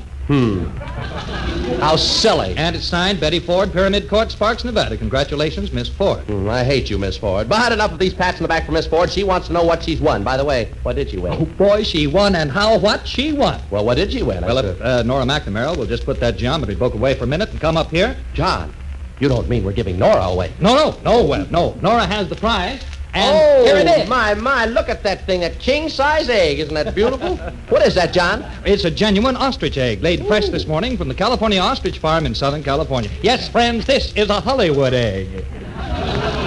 Yes, sir. This ostrich egg has been autographed by all members of the cast, including John Galbraith, who makes his usual X. And it has been lacquered and placed on a solid wooden base. And all this, with our best wishes, will be shipped air express to the winner of this week's contest, Betty Ford, Sparks, Nevada. Well, right now.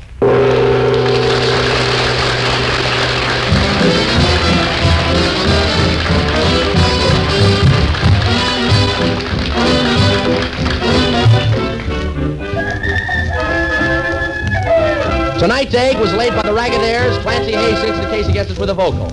Midge Williams as guest stars, teed off on a couple of songs. John Galbraith and Ethel Sterling missed their cues. Dick Breen glued the joints together. And this is Jack Webb. Give us another chance next Wednesday night at 9:30, will you? Good night, gang. See you then.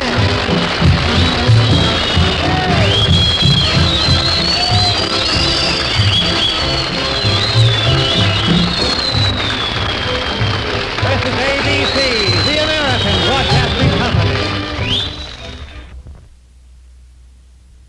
Hey, man, did I hear they glued joints together, man? I don't think it's the kind you smoke, man. Oh, I didn't think so. We're both Cheech here. That is so Chong. Yeah, well, folks, that was the Jack Webb program, or the Jack Webb show, actually. Slim Slade, Western band leader. That was from April 17th, 1946. Originally over KGO San Francisco and ABC. So sorry about the little bit of silence there at the beginning. I didn't realize I got to edit that, clip that out of that track and resave it. Yeah. And all the places that that is saved, because I have multiple redundancy with these files. Because I don't want to have to do it all again. I know that feeling. So back your stuff up, folks. Very important thing. Now, before we go, Jade talking about being backed up. Jade was earlier mentioning a Brazilian Christmas Carol. And she said she's going to do it for us. So it's the Christmas show. So why don't we have you do that, Jade? Okay. Tell us about it. Okay. Well, it's a children's song, and originally I think it's from the well-known recording goes back to 1947, but I didn't find it when I was looking on YouTube.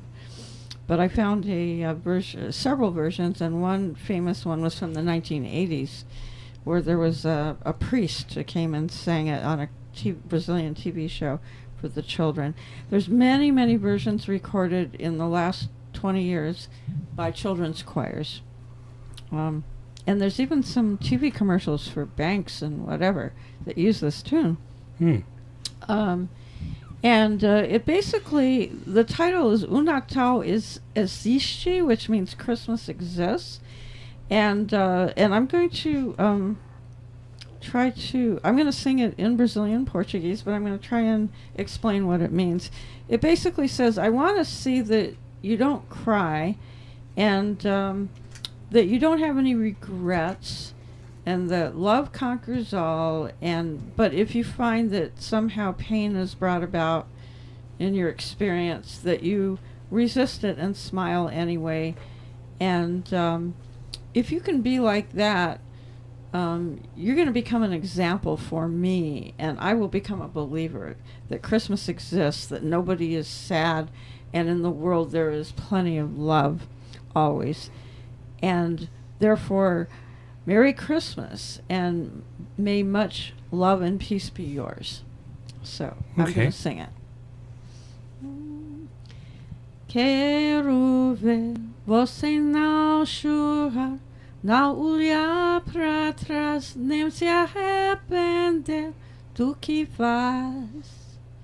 Quero ver o amor vencer, mas se a dor nascer, você resistir e sorrir. Se você pode ser assim, tão enorme assim, eu vou crer que o Natal existe, que ninguém é triste, que no mundo há sempre amor.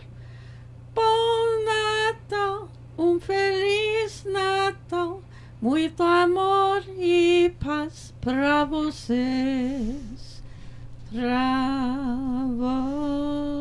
6. Hey. Right. Not Merry bad. Christmas. Yeah. Wow. I think it lost something in the translation. It was way prettier than her English translation there. Yeah, the Yeah. English words have a good meaning, but they're not poetic. No, no. This is very Sounds poetic, way and even better if you than don't know the language, you can hear the rhymes. Yeah. It's very poetic sounding. Yeah. It was. Well, thanks, Jade, for that. All right. Hope Give that us puts an you international flavor. a little bit more in the holiday mood. Yeah, like I said, like you just said, international And we've flavor been here. performing this. You know, I'm in a musical duo, and we've been doing a lot of holiday shows this month. And Mhm. we've been, you know, we do a lot of the standard American Christmas carols, and we do some from Mexico and other places. And we have this Brazilian one. We have another one, too. So this is the one we like to do a lot because the melody's so pretty. Is there any place that you'll be playing soon? Well, we got a show on this coming Tuesday, December 19th, from 8 to 10 p.m. at Cultivate Coffee and Tap House down in Depot Town, Ypsilanti. On Friday, the following Friday, we are going to be at the Brood Awakenings Cafe in Saline, Michigan, on Michigan Avenue at Moon Road. And the following... Okay, so what dates are we talking about? We're talking 29th? No, we're not. I'm too far ahead, right? We're talking the 20s. Was it 22nd is Friday? 23rd? No show then. We've got a show. We got a few others, but I want to mention just two of them because we got a lot of holiday bookings. On the 30th, which is a Saturday, we're going to be at Zuzu's Cafe in Chelsea from the time is 7:30 to 9:30, and then going back to the one that we're doing on the Friday before that, the week before that I didn't mention the time was 6 to 8:30 p.m. And then there's one more that I want to mention is our New Year's Eve party. That's back at Cultivate Coffee on New Year's Eve, which is a Sunday. Cultivate Coffee and Tap House. We're playing from 7 to 9 p.m. and we're followed by Al Bettis, who's one of Detroit's great alternative indie folk and soul artists, acoustic, and it's going to be a great party. They're going to have wood-fired pizza and lots of special cocktails and a champagne toast at midnight. It's a great community center, and all the proceeds at Cultivate Coffee and Tap House, the proceeds go to alleviate local hunger. So they're a nonprofit organization as well as a bar, a brew pub sort of with coffee in a coffee house in it. Very good, very good. Nice. So we're enjoying these shows, and we do other types of shows, but we do a lot of the coffee house type of stuff. And then we got big festivals. We got one coming up in May. We're going to be at a humongous international festival in Toledo. I can't think of the name of it. It's some big, humongous convention center. Yeah. So, Wow. yeah. So it's going to be fun. It's gonna be a lot So of you're fun. pretty busy. Yeah. Usually we do somewhere between 6 to 8 engagements per month. But on some months, like in September, we had 20 engagements, and in December we have about 15 engagements or so. Yeah, so some That's months like is Christmas. Yeah. Oh, wait yeah. a minute. There we go. But we like to travel, and like we did in the spring of 2016, we did the in Austin, Texas. We did the World Music Festival. We played there, and we're hoping to do a show in New York in the fall of 2018, which is coming up real soon. And we're currently working on some recordings. That's our top priority for the winter. So. Is there a website that we can, or a Okay, Facebook page? if people want to check out who we are and what we do, they can go to a Facebook page. I'll spell it. First, I'll pronounce it Alforada America, and Alforada is ALVO, like Alvo, and then RADA, like Rada. Alvorada. Alvorada is Portuguese. It means the colors of the dawn, the pretty colors. Wow, yeah. So nice. Alvorada and then space America, like how you think it would be spelled. So you have to look that up on Facebook. And you have to do both. And that the reason we added America is because Alvorada is the name of a city in Brazil. And if you search that, you're going to get hundreds of listings from Alvorada dry cleaners, to the bakery, to the tobacconist, etc. So if you want to access us, you go to Alvorada America, and then you can find out more about what our music is like. And we got to update our About page. It's not quite up to date. We've added Mediterranean music, is what we do, a lot of Latin and jazz, and we've added Mediterranean and other world musics, that we've added more of that to what we do. So yeah, I sing in Greek as well as in various accents of Portuguese, Spanish, French, Catalan, English, of course. I even sing English in Angelino English, like they do in the barrio in Los Angeles, East Los Angeles. I sing Tex-Mex, both Spanish Tex-Mex and English Tex-Mex. I do Cuban-American accent. I do Afro-Cuban accents in Spanish. That's just what I do. I do languages and music. So that's my thing. Yeah. All right. Well, great. Yeah. Everybody, just check Alvorada America out on Facebook if you want to see what Jade is up to. And if you want to see what we're up to, it's glowingdial.com. And I think somewhere the ghost of Paul Whiteman and his orchestra are waiting. I was wondering when that was going to come out. Closing music here. And there they are in the background. Before we go, just a few reminders. The Tri-Weekly podcast, we're still doing it, and it's heard at a bunch of great places. glowingdial.com, Jerry Hanniga's Old Time Radio site, YouTube, Google Play Music, iTunes, and the Internet Archive. Remember the Glowing Dial online bookstore through our association with Amazon.com. Click through there for all your Amazon.com shopping, and you're helping the Glowing Dial when you do. Glowing Dial online store through association with CafePress.com. Great items with Glowing Dial logos, and more being designed as we speak. Glowing Dial Archives, well, that's where you can get all past episodes of the Glowing Dial for download in MP3 format. That's right on our webpage. Just click on Archives on the menu to the left. Don't forget our Facebook page and blog. We want to break 100 likes on the Facebook page. Plus, that's a great place that we announce when the new shows premiere and when we're going to do the next live show. It's going to be the third Sunday in January. So make sure you're back there for that. And we'll have another trivia contest. Congratulations to Kite Flyer Mike for winning this trivia contest. We'll be getting that USB stick out to you with Christmas shows from the Glowing Dial Archives. We'll get that out to you real soon. And don't forget, like I said, the Glowing Dial Live, it's a great place. You can talk with us via the chat room, phone, or Skype. Win cool prizes, and we feature an audio-only feed from Mixlr.com as well as our webcam on YouTube. And that's it. So I want to thank Greg, or Mortar, and I want to thank Stu, and I want to thank Jade for being my company today. And we will see you in a month's time for another episode of the Glowing Dial Live. In the meantime, make sure you check out the Tri-Weekly podcast. Just go to glowingdial.com, and all the information is there. So keep a positive thought, keep looking up, think big, and we'll see you all on the radio. Bye until then. Happy holidays. Yes, happy holidays. Ho, ho, ho.